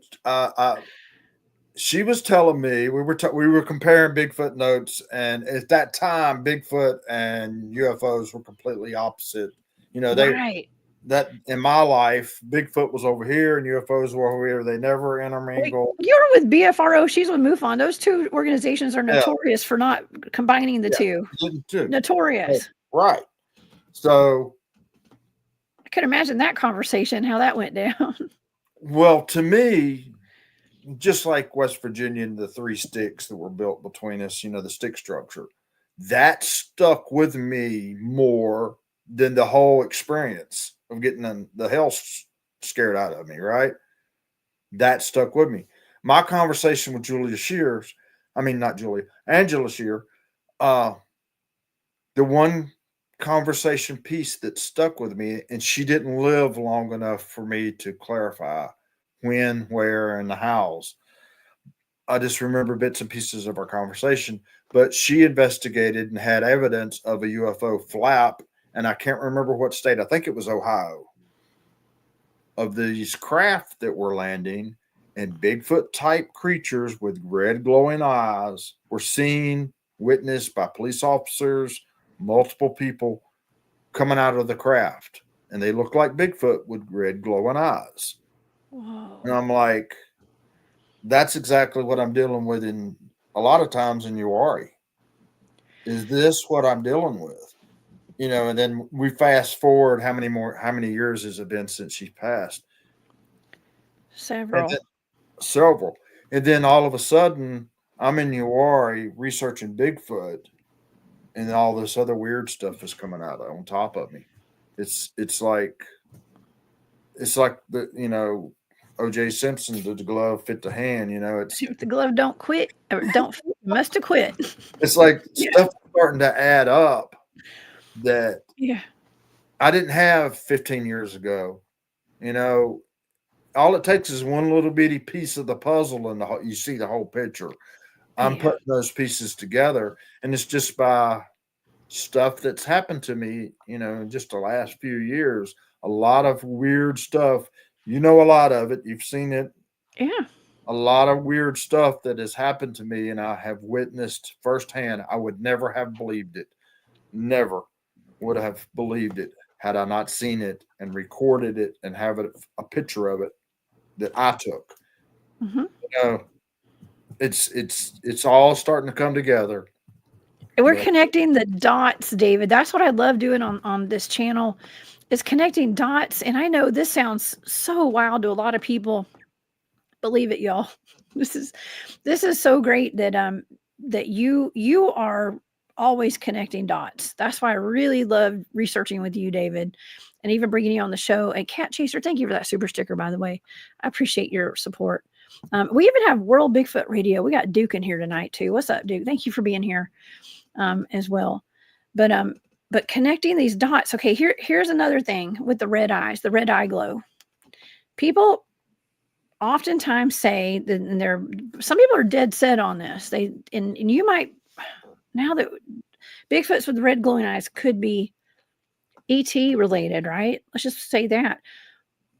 Let's look at the demonic aspect of it, because people want to talk about, say, you know, anything with red eye shine or red eye, not shine, but eye glow is demonic. And I've been hearing that more and more and more and more this past year, especially. What's the connection there? Or aliens, demons? Like, what is your thought on all that? my personal opinion, Mm-hmm. the UFO phenomenon, the aliens, they're demons. Okay. I What's mean, your opinion on it? that they're the fallen angels. They're Okay. demonic. That's Okay. I mean, and what I've seen them put together, when I've seen the red eye shine, I mean, I don't know how many times I've lost count of the times that I've encountered eye shine in the woods. And the times that I know that I've been around a Bigfoot, and that's what I was dealing with, and that's what I was having an encounter with. The only time that I've ever seen Bigfoot eye shine is either a headlamp was shining in its face, a campfire glowing, a lantern. There's always been some sort of artificial light or natural light from a fire or a headlight or something of that nature to make that Bigfoot's eyes glows. I even have it on video. I've got 47 minutes of video of a Bigfoot leaning up against a tree. It's the one I nicknamed Matthew. He's leaning against a tree. And when he stares dead at the IR camera, and I've got a trick that I've picked up and developed over the years of how to get one on film, and it's hard, but you can outsmart them. But whenever he looks directly at that IR camera, his eyes glow. When he takes his eyes away from it, they don't glow anymore. But Whoa.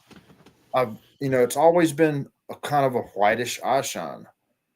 Every time that I've seen, and it's always been a very benign feeling. Yes, it's a monster in the woods. It's just a big hairy creature out there. You got to respect it, but I'm not fearful of it. I don't really feel any fear. there's been times when they scream at you. Yeah, you say, okay, it's time to go. But every time that I've encountered this red eye shine, I get this overwhelming feeling of evil, if that makes sense. Ooh, I get a bad feeling off of the red eye shine. yeah. And I'm colorblind, so I don't really see the color red. I see it's a brownish color to me. But anytime I've seen that, I've gotten this really bad, overwhelming feeling of evil. Just like, I'm a Christian, Mhm. and I can go into a certain building or I can be around certain people, and I know that I'm dealing with someone that is not of the Christian faith. I can feel it. I can Mhm. sense it. Uh, I've yeah, let's get too personal. We won't talk about it. Okay. But I get that feeling, and it's always with the red eye shine ones. Yeah. So you're picking up on more than just seeing the eyes. I mean, if you were just in their presence and you didn't see the eye shine, you would pick up on it regardless, Yeah. even if you didn't see the red eyes. Yep. Yeah. But overwhelmingly, not one time have I seen red eye shine that I got, the cool feeling that we're dealing with a Bigfoot. It's always been very dark. Mm. Well, how often have you encountered something that you felt that was like demonic? I mean, it's pretty rare, right? It's not the majority of your experiences, I would hope. Up until 2012, Hmm. everything was pretty benign. It was Bigfoot. After 2012, everything has gotten weird. It's I, gotten I weird. I didn't have any weird encounters, UFOs, aliens, the red eye shine. Maybe just once or twice with their red eye shine prior to 2012. After 2012, it seems like it's more, three-quarters of my experiences have been uh, non Bigfoot. Hmm. It's been reptilian. It's been the little people. Uh, Whatever this white face I shared on your show last time. It's got Hmm. a, a pure white face.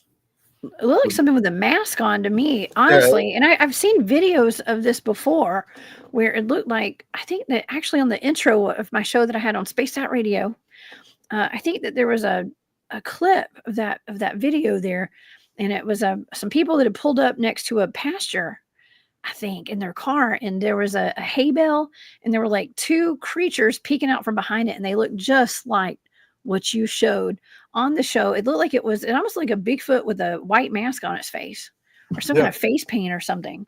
Real creepy, super creepy. You know, I took those photos in September. I think it was.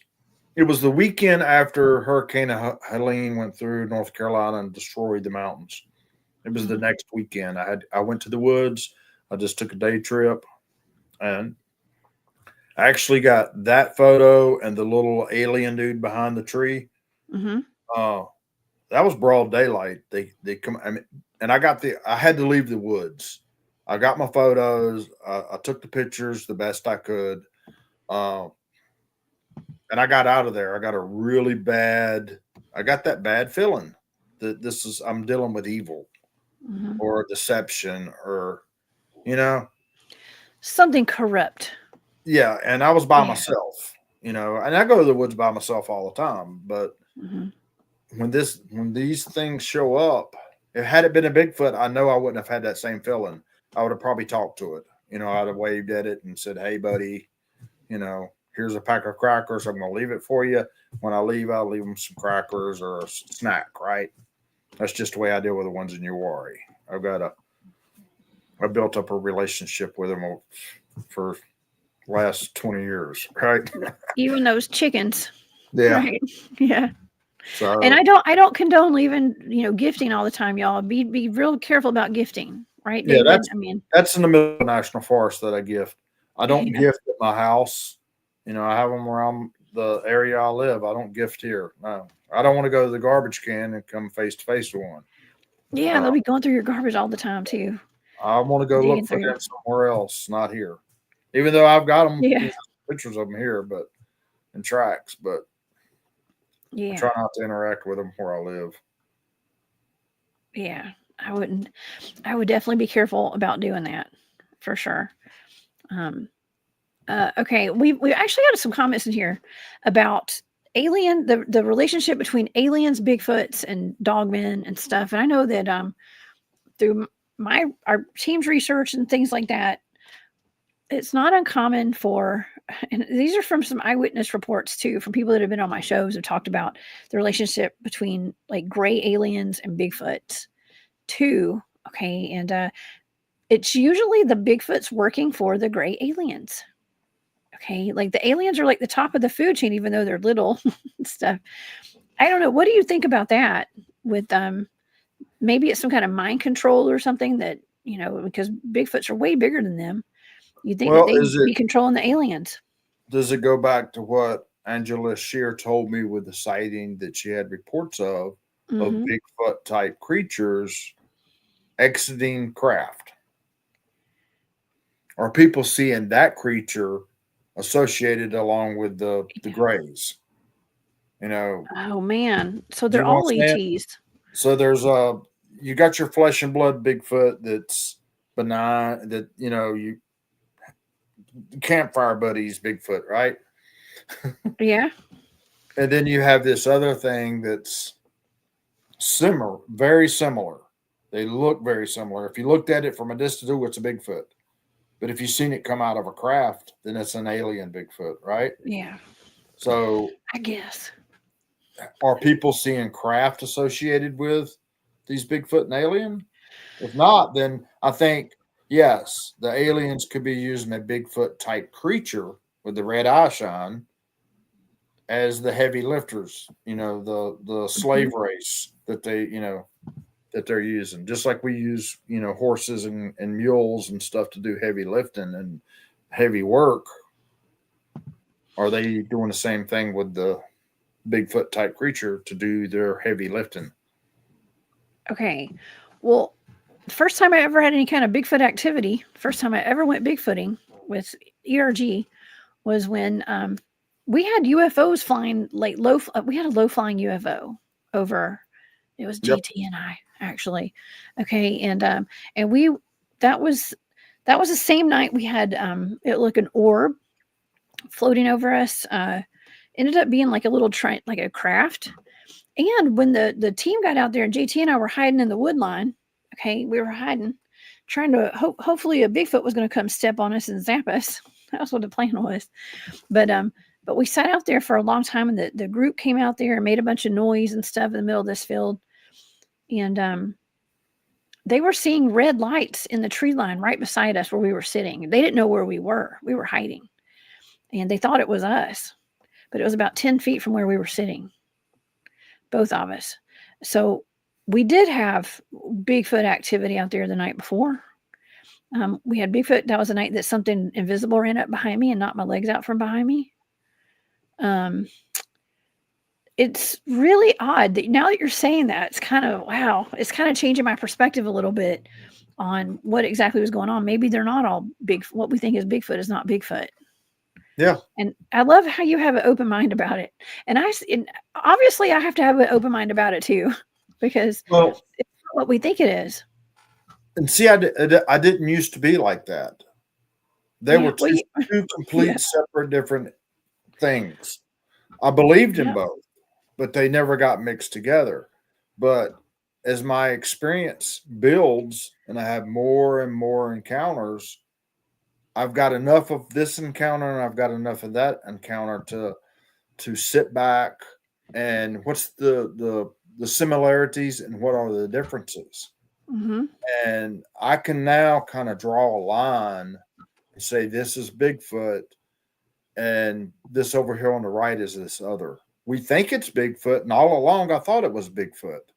But now I've had enough experiences to put two and two together and say, nah, it ain't adding up right. Right? And some of this woke math, 2 and 2 is 5, right? Yeah. So yeah. You've got good points here. You're making me rethink things. Well, until I talked to Angela Shear and we had that conversation, just an hour-long conversation. I would have loved to really sit down with her and pick her brain and let her pick my brain, and we might have been able to solve world peace right there in Yeah. place Georgia. But she just a little bit of information that I got from her put the puzzle for me. It was that one final piece that said, "Nah, we're dealing with two separate things, and this is this, and this is possibly this." That was whenever she told me about the Bigfoot type creatures coming out of that craft with red glowing eyes. It just fell into place all along. Well, the night of the little alien reptilian looking guys, the 30-inch tall guy in between the forks of the V tree. The one that we showed on the channel on our show the last time you came on. Yep. Yeah. We were out Bigfooting. We were doing a Bigfoot investigations in my research. You weren't area. looking for that little thing. You were looking for Bigfoot. I was really close to Uwharrie when I filmed that, right? Mm-hmm. And we were having rocks thrown at us, normal Bigfoot activity, Bigfooting Typical. activity that you would have, and then that stopped, and then these guys showed up. So, I think I read in the comments somewhere that the aliens are abducting Bigfoot. Maybe they're out there, the aliens are investigating us and Bigfoot at the same time, Mm-hmm. Who Or knows? maybe they're one of the same. I mean, we just don't know. And the more we think we got it all figured out, the longer we're out in the field, the more we realize we don't know anything. We know what we know, we experience what we experience, but then there's always like a wrench that gets thrown in the engine at some point. Kind of like tonight with this conversation, David. This is wild. And I love it. That's why I love having people like yourself on the show, David, that have such an open mind. I think just about everybody we go out in the field with has a very open mind like this. Because you kind of have to be able to bob and weave with the information and go with the flow and all these experiences that we have. We have to just kind of have to just go with the flow of it with it and see where it leads us. And all these experiences I talk about on here, I talk about them. It was my experience, but every single one that I talk about in public, every single one of them, there was always 2, 3, 4, 5 people with me that experienced it right along with me. And we all seen the same thing, It wasn't just me. Yeah. Oh yeah. I mean, we're usually out there with teams. I mean, I'm never out in the woods at night by myself, and usually if I experience something, everybody experiences it. Whoever we're all out there with, not always, but sometimes. And oh, Diaries of a Wandering Artist. Thank you for that super sticker. That's very sweet of you. I appreciate that. But there is one exception, and that was the last thing I got back in September, that white face thing and the little gray. I was by myself when I took those photos, but I went back the very next weekend with Ed Peters, and we got more photos. Same thing, daytime. So do you get more activity when you're out there by yourself, you think? I mean, because it sounds like you've always you get just as much when you got people with you, it sounds like. But when I'm out, I hardly ever go out by myself, ever. I try not to, honestly. I've always got at least a dog with me, no matter what. But I think that I get more activity when I am by myself. And I'm not trying to say I'm out there by myself ever, but I have gone, and I have gotten more activity when I was alone out there. And I don't know. What about you? Going back to West Virginia, what happened to me in West Virginia, it really changed my outlook on the woods. And for about 3 or 4 years, I could not sleep in a tent in the woods. I could sleep out on the ground just fine, but I could not sleep in a tent. And as you know, you go out with all your friends. There might be 10 people in our group, and at 2 o'clock in the morning, everybody goes to bed. And I could not physically crawl into a tent. I had to see what was going on around me. I mean, that's how frightening what happened to me in West Virginia. It was bad. The girl that was with me about went into shock. It was bad. Mm-hmm. I didn't think I was coming out of the woods. But those nights, and there was many of them, probably 100 nights, that I sit up around a campfire by myself, and everything that I know about Bigfoot, just about, I learned by myself at night, interacting with Bigfoot all night long. I sit there and deal with them face to face all night long, but I couldn't crawl into a tent. Well, the And tent, you want to be able to like see what's going on around you. I yeah, understand I what had you're to. saying. You don't want to be confined in a little, piece of material where you can't see what's going on around you Yeah, 360 and degrees. I get and it. see, it happened more than once when I finally give in. I couldn't hold my eyes open any longer, and I would go crawl into a tent. You crawled. They would walk Dang. right as soon as I put the zipper up and I got in my tent and got settled in. They would walk right past my tent and rub their fingers across the Oh tent, God. or they would walk close Oh enough to God. every single time. And so that just instilled in me, don't go to bed till the sun comes up. I mean, I've woken my wife up getting in the tent, and she would hear it and she'd say, "Was that what is that what just walked past the tent, touched the tent?" And I said, "Yeah." And you'd hear it hit the road and walk down the road, hit the gravel, walk away. It was just like, ha ha, I outlasted it tonight.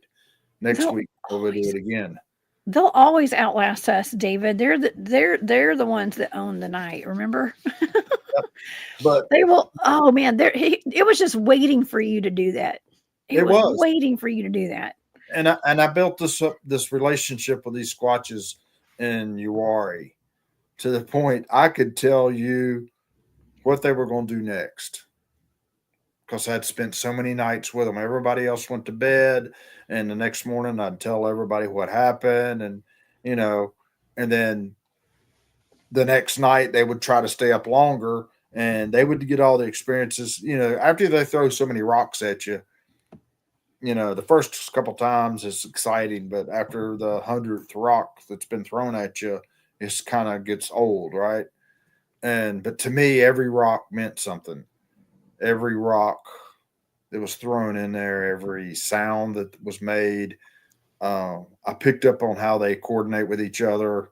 I learned a lot by myself sitting in the woods when everybody else was asleep and snoring. Uh, I learned a lot. Uh, Hmm. I lost a lot of sleep, but at the same time, I did learn a whole lot, and I use it every day now when I go to the woods. And it's the same no matter what part of the country you go to. Everywhere I've been, they're all different, but they're all similar. They do the same things. It may be a different sound, but it all means the same thing. Just like those rock clacks you heard today. Those three rock clacks, clack clack Hmm. clack. That's Yeah. you can tell me the story, and I can tell you just about what was happening when you heard three clacks. You were on your way out. They're Hmm. triangulating with each other. They're letting each other know you're on the move, and it's a warning that you're coming. I'm going, and my dog too. I think they probably worry about my dog more than they do me because she's off the leash, and that's the feeling that I get when I'm out there. Yep. But I don't know. I also I'm a threat. I'm sure too. Well, Oh you're my you're gosh. you're a female, so you're like, Yeah. you know, Maybe I'm not a threat. you, you have your own channel on their TV. I am It's their entertainment is what I am. yes, I am you their are. entertainment and yes. And I walked out there today and I was like, "Hi everybody. How are y'all doing?" Through the woods. I'm Yep. back. It's I and really it's was waving. I felt like, I was in a parade because I felt like something was watching me. So I was like, "Hey." and why did the First Nations people wave or hold their hand up like I wow? I actually felt, oh my gosh, that is so wild that you just brought that up. You know what that Sign means? language. Yeah. What does that mean though? What were you affirming when you held your hand up? Peace. And like I'm not Oh, a threat. No, you have I don't know. I'm saying you have hey. proves you're human and you have five fingers, not Oh, six. dang. Good thing I didn't wear my fake extra finger. I'm just Yeah, kidding. that's what they were actually. You were proving to Really? yourself that you were human, Shut the front door. and that's I that's was what just I've saying, heard. hey, look, I'm not armed right here, but I might Well, it's be like under when my you hold shirt. your fingers up, you're affirming that you're human. You're proof Oh you're my human. God. You've got five fingers. Y'all remember that. Everybody's watching tonight. You guys are listening in. 5 fingers. Okay, 10 fingers. You're probably human. Okay, probably human. That is so wild, David. I never even thought about that. I would have never thought about that. Okay, I have a question for you. Okay, because something that has happened quite a bit. Now, I don't know if it's happened when I've been with you out in the woods, but my ERG team, okay, out there.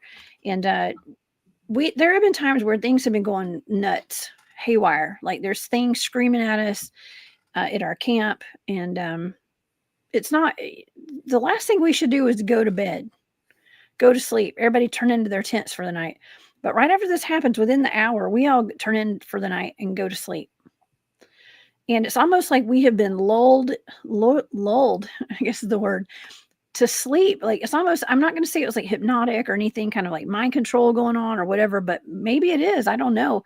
The last thing you would think that we would do would be to go to sleep, go lay down in our tents when we had all this intense activity going on in our base camps. We should stay up all night, right? Yep. What do you think that is? Is that common? Something that you've had happen to you? I had the overwhelming feeling that I needed to go to bed, and I fought it and stayed up. Everybody else went to bed, but I would stay up. So yeah, I know what you're talking about. It's time to go to bed. You need to go to bed. And I think a lot of that is they're ready to do what they do, and they're looking for food around the campsites, and they don't feel comfortable moving around the campsites to look for food. Yeah. With everybody, they want everybody to go to bed. You're that's their grocery store, and you're blocking the doorway. So Good point. Yeah, they're trying to get us out of there. Speaking of, this is one of my favorite people in the whole Bigfoot community, Mr. Flat Rock himself. Flat Rock, thank you for being here. Flat Rock, I got to hang out with him at the East Alabama Bigfoot Town Hall about a month ago. And he's got David do you know Flat Rock, by the way, from Alabama? He actually has Bigfoots on his property.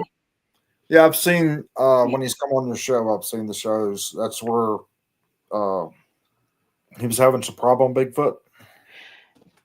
Yeah, I don't think Flat Rock's been on my show, but he has been. I don't think Flat Rock's ever been. Flat Rock needs to come on my show, though. Okay, he may have been on somebody else's show. He was on somebody else's show for sure. He's definitely done some shows before.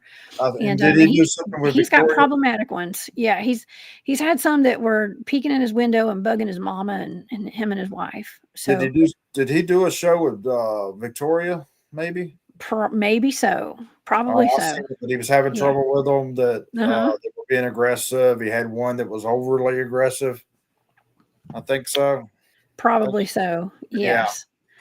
I would think so. But yeah, I've interviewed people in the past that were having the exact same things happen and that he's reporting. Yeah.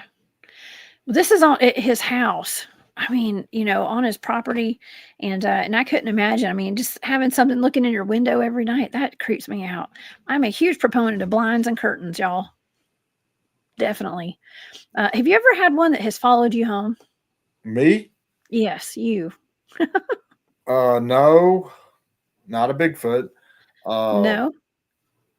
There's Bigfoot on the property, on the land where I live. I have 80 years worth of sighting reports from this general area where I live within half a mile of my house. I've had Bigfoot activity on my property. I've got a picture of one in my backyard. But they are the local ones that have been here for, forever, I guess. The ones that I deal with in Uwharrie stay in Uwharrie. The ones that are here is a whole different group. If I go somewhere else, I can go up, 30 miles away into the mountains. There's another group of them up there. They're all different. No, I've never had none follow me home. If you go out looking for Bigfoot and you find Bigfoot and then you come home and you start having Bigfoot activity, it's not the same Bigfoot. You don't think it's the same ones? You're interacting with the locals, and the ones you just went and visited are still down there where you visited them at. There's a whole lot. They network? no more than like white-tailed deer do. They, the males get run off whenever they get of age, and they come in and steal a few of the females away from the other big daddy or take his spot. But as far they're separate. They're like two different herds of deer, and I'm sure there's constant competition between the females. But other than that, there's all these stick structures that we see in the woods, and we observe, and everybody's trying to figure out what that means. And this, it's it's their road signs for each other. We see it, don't understand what it is. I've seen enough of it now, and I've started putting things together with some of the stick structures. It's road signs for each tribe or each group. Mm-hmm. They're territory markers. Yeah, they're territorial. Mm-hmm. And this one doesn't cross into this one, and they don't cross over. The only time you get the crossings, and if you go back to the majority of Bigfoot sightings, road crossing sightings, you never hear about little ones crossing the roads. You never hear about mid-sized ones. It's always these great big huge ones crossing the road. It's the males that are out going from one group to the next. Oh, and the juveniles too, right? The ones that aren't like tiny ones, but they're not gigantic too. The ones that are a little more adventurous are the ones that get seen and mess with humans probably more, I would think. They're playing in the playground. Yeah, they're the ones causing the ruckus. And if you have some really good experiences like I've had, like in West Virginia, it got really bad in West Virginia, but when we went, I took everybody back the same night after me and my two friends had our experience, and we went back to base camp. We got 10 more people begged us to take them back. It started out with 6, and I'm like, there's not enough people. When they got to 13, I said, okay, we got enough of us. I'll go back. And, we dealt with them till 2:00 in the morning, and all 13 of us got to experience. And then off on top of this ridge right above us, a couple 100 feet up on this sheer cliff almost, there's this great big old long Ohio howl. The best howl that I have ever heard. I've never heard one as clear since. Right. You say Ohio howl? Yeah. What is described it when you classify howls, there's one that they call Ohio howl. That's interesting because I've been covering Ohio dogmen lately. A lot of them. Google it or look it up. Okay. And the one you hear is this long, deep howl that just carries forever. One did that on top of this ridge. And I mean, when you're in the woods and it's pitch dark, I'm reliving it right now as I'm talking about it. You hear this. God. And then it's all this activity. I mean, they were throwing apples back at us, rocks. We got screamed at, trees shaking. I mean, big trees shaking, logs being thrown. And then it's like a light switch gets turned off as soon as that howl quits. And in my mind, it's like Big Daddy's up on top of the hill calling the kids home. It's time to come home, right? And all the activities just ceased, just stopped. You didn't hear a leaf hit the ground. It was just dead quiet. And I've had that happen a couple of times. You have some really good activity, and then you hear a distant vocalization, and then everything just stops. It breaks up the party. Daddy's calling us home. It's like your mom or grandma or somebody came to break up the super party you had, and you thought they were out of town. Yep. Don't ask me how I know how that feels. It's happened to me before in high school. Okay. That's what the Bigfoots are doing out there. I mean, we say that they do have some things that they do very much like humans, and they're a lot like humans, even in that sense. And there's nothing like hearing a big Bigfoot vocalization, and I think it's really interesting that you guys call that. And I've not heard that before, the Ohio howl, because I have been covering Ohio dogmen and werewolves lately. I just did a show last week on what was that called? it started with a D. I can't remember. But the name of the town, somebody in the chat remember? I don't know, y'all. I can't think. I've had a long day. Okay. But it was a werewolves out of Ohio. I even had Collie Norris on the show, who is a Dogman investigator from up there. And they have a ton of Dogman and werewolf sightings up there. So I don't know. Sounds like an interesting connection. Yeah, it's matter of fact, Matt Moneymaker used to use it all the time whenever he was doing long distance vocalizations. He would use a long howl like that. Oh yeah. Oh, and Matt Moneymaker is from the BFRO, right? He's founded, yeah. And he was on that show. What was it? Finding Bigfoot. Finding Bigfoot. Where tonight our show is called Fighting Bigfoot. Yeah. Kind of got the inspiration from that because I was like, wait, this is gonna be Fighting Bigfoot. It kind of sounds the same a little bit, but it's not. No relation at all. Yeah. The show Finding Bigfoot. Whenever it was the first, thank you, Kristen. It was the first season. The second episode was in Uwharrie, and one of the reasons they used it on the show was started from the research that I started in Uwharrie, then built a team up, and we had such good success, and there was so much activity. They decided to do a show there. Of course, Moneymaker and company, whenever they went there, it was made for TV. They were never going to find a Bigfoot. Oh, man.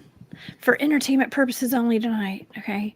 That's true. I mean, what's the point? If you find it, then you don't have a show. You can't have season 2. I'm just kidding. No, it'd be great if you could find them, but the best part of that episode was Mike Green's squeaky footage, and the show done all it could to try to discredit Mike Green's footage. And even though they're trying to find a Bigfoot. Yeah, that's a pretty good video of a Bigfoot right there. Now, can you describe to the audience? By the way, Kristen Payton is in the chat tonight. What's up, Kristen? Thank you. She says Defiance, Ohio. Yes, thank you for refreshing my memory. I just had a show on that this week. I couldn't remember the name of it. But like I said, it's been a long day. Thank you for being here, Kristen. Kristen's one of our teammates, y'all. But can you describe to the audience what the squeaky footage is? Because it has to do with the candy wrapper too, right? Yeah, I actually have a couple of those Zagnut candy bar wrappers with the bite radiuses in it from the Sasquatch. Yeah, going back to Mike Green, I met Mike Green when I was with the BFRO. He had come down, I think from Indiana. I believe he lived in Indiana, and he was a BFRO investigator, and he come down to Uwharrie to one of our outings where it was just a private outing with just investigators. We used to do that all over the place, and we had one in Uwharrie, and we were sitting across from a picnic table talking, and he was talking about his experiences, and he was talking about what had already happened in Uwharrie that he had already got to experience, and he'd been looking for him for 20 years, and at the time, he told me all he'd ever heard was a distant wood knock. And I told him, I said, Mike, do you seriously want to encounter a Bigfoot? And he said, yes. I said, this is what you do. I told him where to set his tent. I told him where the squatches were going to come from, what direction they were going to come from, the route, the whole everything. And that very night, one come up and pushed his tent in. That's exactly what I told him it would do. It walked up, pushed his tent in. He actually slapped back and hit the tent to hit its hand. And the Bigfoot panicked and run into a picnic table, knocked the whole seat off, and took off down through the woods. Mike jumped out with a thermal, and all he ever got was the back. He could see just the back of it as a runaway. Well, it took him 2 more years, but he finally got one on footage, and he'd been putting Zagnut. He tried all kind of stuff, different candies, different toys, different stuff. He would put out on the stump, and then he would sit out there with a thermal in hopes of getting the bait. And it always seemed to be that as soon as he took the thermal and went to bed, it would come up and get the bait. But just like with me, he spent enough time in the woods, and he said they would always make this noise, and he knew they were close. So this one particular night, Mike took his thermal, set it down on the ground, pointed it at the stump with his Zagnut candy bar, and left. He left a $10,000 thermal out here sitting on the ground. What? $10,000? This was one of the very first thermals that come You out. could buy a car for that. Yeah. But he got a thermal. He had, the thermals we have now are about the size of your hand. This one he had was a Raytheon thermal. It was about 16 inches long, 8 inches in diameter. It was huge. That's a big one. Yeah. And he set it up just set it on the ground, turned it on, didn't even focus it, and drove off. And he went up the road. I know exactly where he pulled and everything. I've talked to him about all of it. And he waited about an hour. Then he drove back, retrieved his thermal, reviewed it, seen that he had the footage, went home, downloaded it, and the rest of it's history. But what it shows is, the Squatch that shows on that thermal footage, I've seen a number of times using thermal. I've dealt with that individual animal 100 times. But it comes up, it walks up, and then you see it goes down on all four. It crawls up to the stump, and then you see it reach up with its hand, grab the Zagnut candy bar, and then it backs away crawling. When it gets back down to the bottom of the hill, it stands back up, and then it sways a couple times, and then it walks off. And he got all that on FLIR. Well, they showed that video on Finding Bigfoot episode, but then they tried to discredit it by putting somebody in there in a ghillie suit, I believe. They done everything they could to put just enough doubt into it to where people wouldn't believe. But Mike Green's dead. He's in the grave. He passed away a few years ago. But I know 100% that footage he has is the real deal because I've seen the same animal myself. But Mike, he messed up a few things that I would have done differently. He never went back and tried to find the candy bar. If you've got an animal taking a candy bar that's in a wrapper, those wrappers are going to be in the woods somewhere, right? Yeah, of course. Well, they should be. All right. They showed up exactly where I thought they would be, and they took the path into that campsite exactly like I told them they would the very first time it ever come up and pushed his tin in. And I went down through there and would pick the candy bar wrapper out, and they would bite it in the center through the wrapper, and a lot of times it would bite, and a piece of the plastic wrapper would come out into its mouth in the shape of a half moon, just like he took a bite of an apple, and then they had to spit that out. So I found the wrapper first, and then a few feet down, you'd find that little slither of plastic where it had, and they would spit that part out, and then you could match them up. And I've got a couple of those candy bar wrappers where you can match up the bite radius of the, and I just got them. They're like, little mementos for me. You know what? I bet you Expedition Bigfoot up in Cherry Log, Georgia would love to have that candy wrapper one day. If you ever wanted to, put it in the Bigfoot Hall of Fame somewhere. That's part of Bigfoot history right there that you got. Yeah, it is. And to me, some DNA off of it means something, but at the time, actually that big tree twist you've seen, we were cutting that down to preserve it. Olaf took it home with him, but we were cutting in the process of cutting that down, and Mike Green come walking out of the woods from getting his cameras, and I told Mike, I said, I got some candy bar wrappers from your footage. Do you want it? And he's like, no, I don't need that. I was like, okay. But to me, that's hard evidence to back up. It just kind of fits hand in glove with the video. I would have loved to have had it. And I offered it to him, and he didn't want it. So I brought him home and put him on my Bigfoot crap. $10,000 for a piece of equipment. Good Lord, That- that's that's dedication right there. Did he only get that? Did he buy it just for the Bigfoot footage? Like, because he wanted to go find Bigfoot, or did he have it for he, another reason? he had it A for lot of years. money. Oh It's yeah, like one of the very first FLIRs come out that were publicly available to the public, yeah. And he had bought Wow. it years past in front. I don't know how long he had it, but at the time, most individual Bigfooters did not have FLIR. The BFRO had a few, but that was because Uwharrie was funding it, and we had a couple that we used, but you couldn't even record on them. It was a whole ordeal just to have a thermal that could record, much Yeah. less view.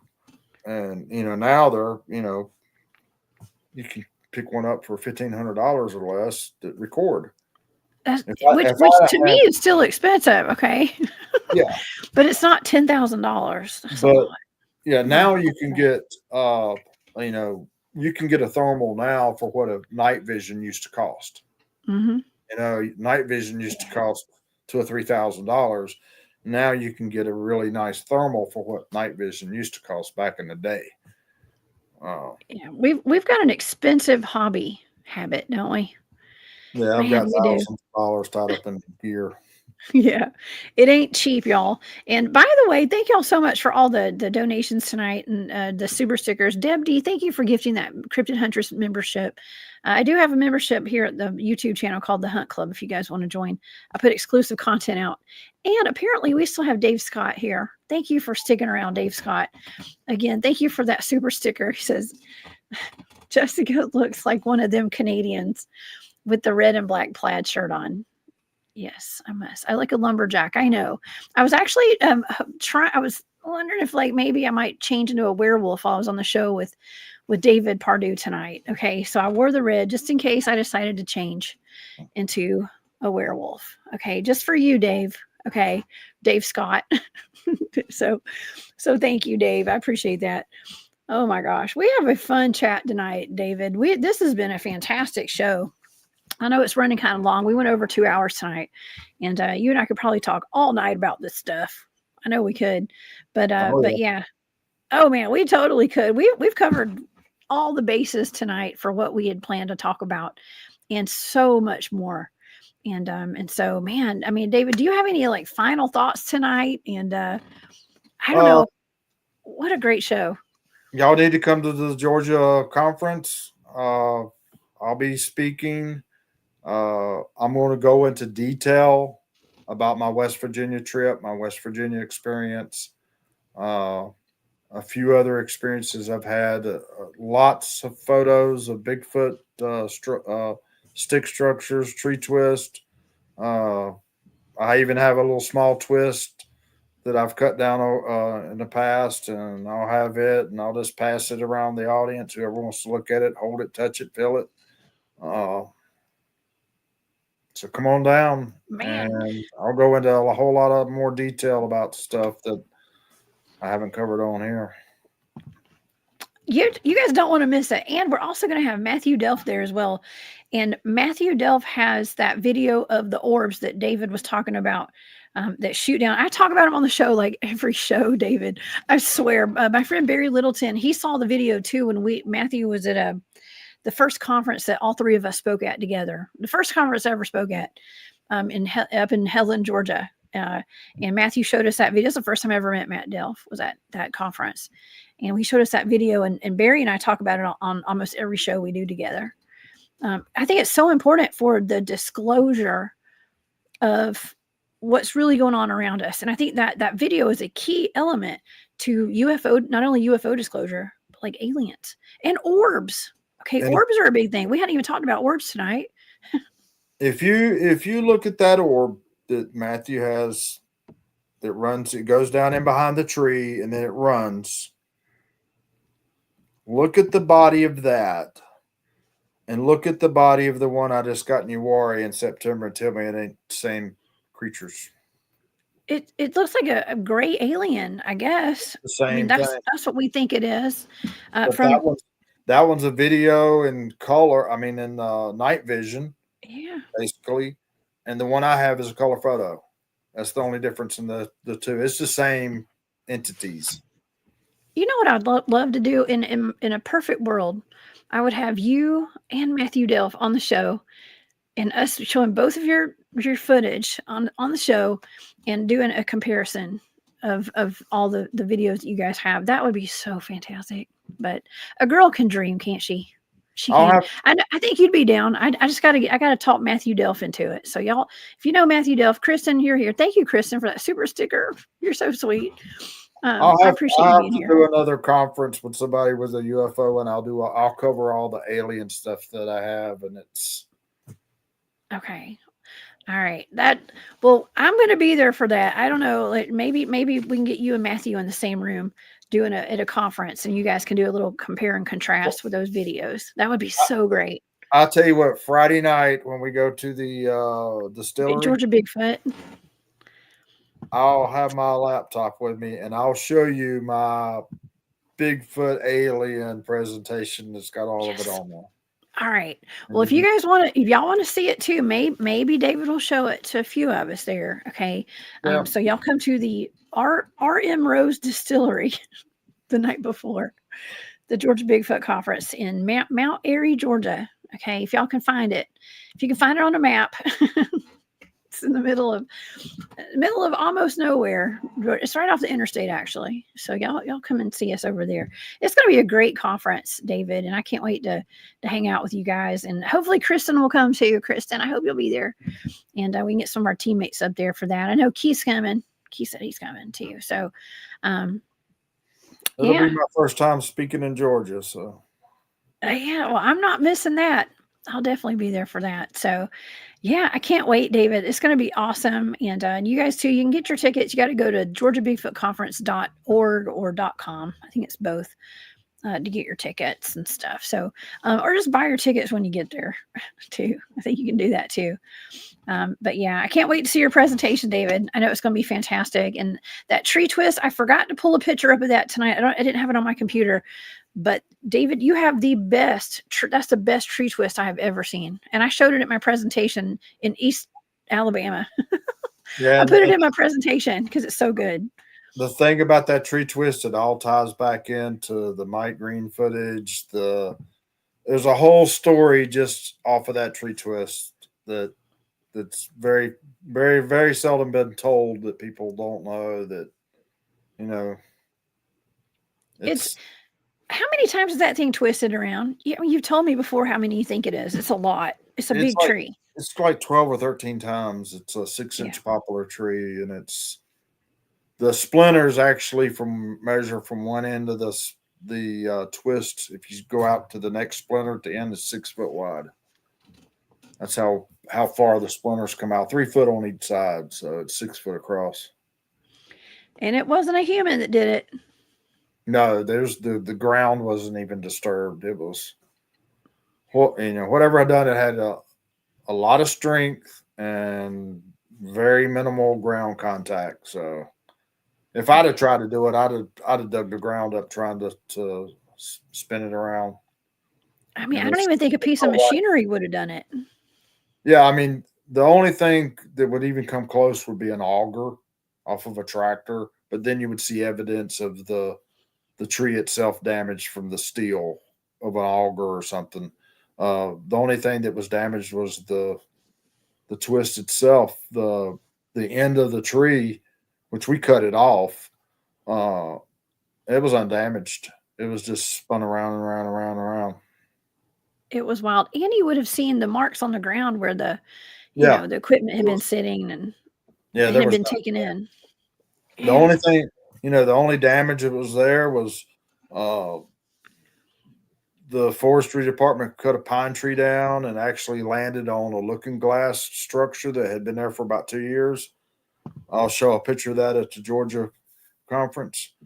They destroyed that structure that had been there for 2 years. And then the very next, I think it's 2 weekends later after that tree was cut, this big tree twist showed up. But the unique thing about it, the stump where that big pine tree was cut down, that stump, that's the one that Mike Green was putting the Zagnut Kenny bar on. Oh man. Yeah, it kind of sucks that the twist got taken out of there because it seems like it should have stayed there probably. Yeah. But anyways, it is what it is, and that's another piece of Bigfoot history right there. That's the best tree twist I've ever seen, Yep. ever. Yeah, by far the best tree twist I've ever seen. Well, David, do you guys? I know you've got a Facebook page with your group, right? With the Carolina Cryptid Field Research. Um, is that a good way? Do you do investigation still? Could people get in touch with you if they have a sighting or something? Yes. Matt Hooper is one of my research partners, and I don't do Facebook. Matt usually handles the Facebook stuff. You can go on YouTube, send an email through YouTube where you get it that way. We actually just done well, Matt did. I can't even remember the TV show. He just done a little short thing with some vocalizations that was captured in Uwharrie, and it should be airing in the spring. That was through the History Channel. So, yeah, you can get hold of me through there with the Carolina Cryptid. Is it Carolina Cryptid.gmail, I believe. But you go on the find us on the Facebook's probably the easiest way. Okay, I've got the Facebook, the name on the screen right now. So you guys go to Carolina Cryptid Field Research. It's on Facebook, and you can get in touch with them that way. And yeah, David, thank you so much for joining me tonight. Oh I yeah, love it when you come on the show, you just, man, you made me think outside the box again tonight.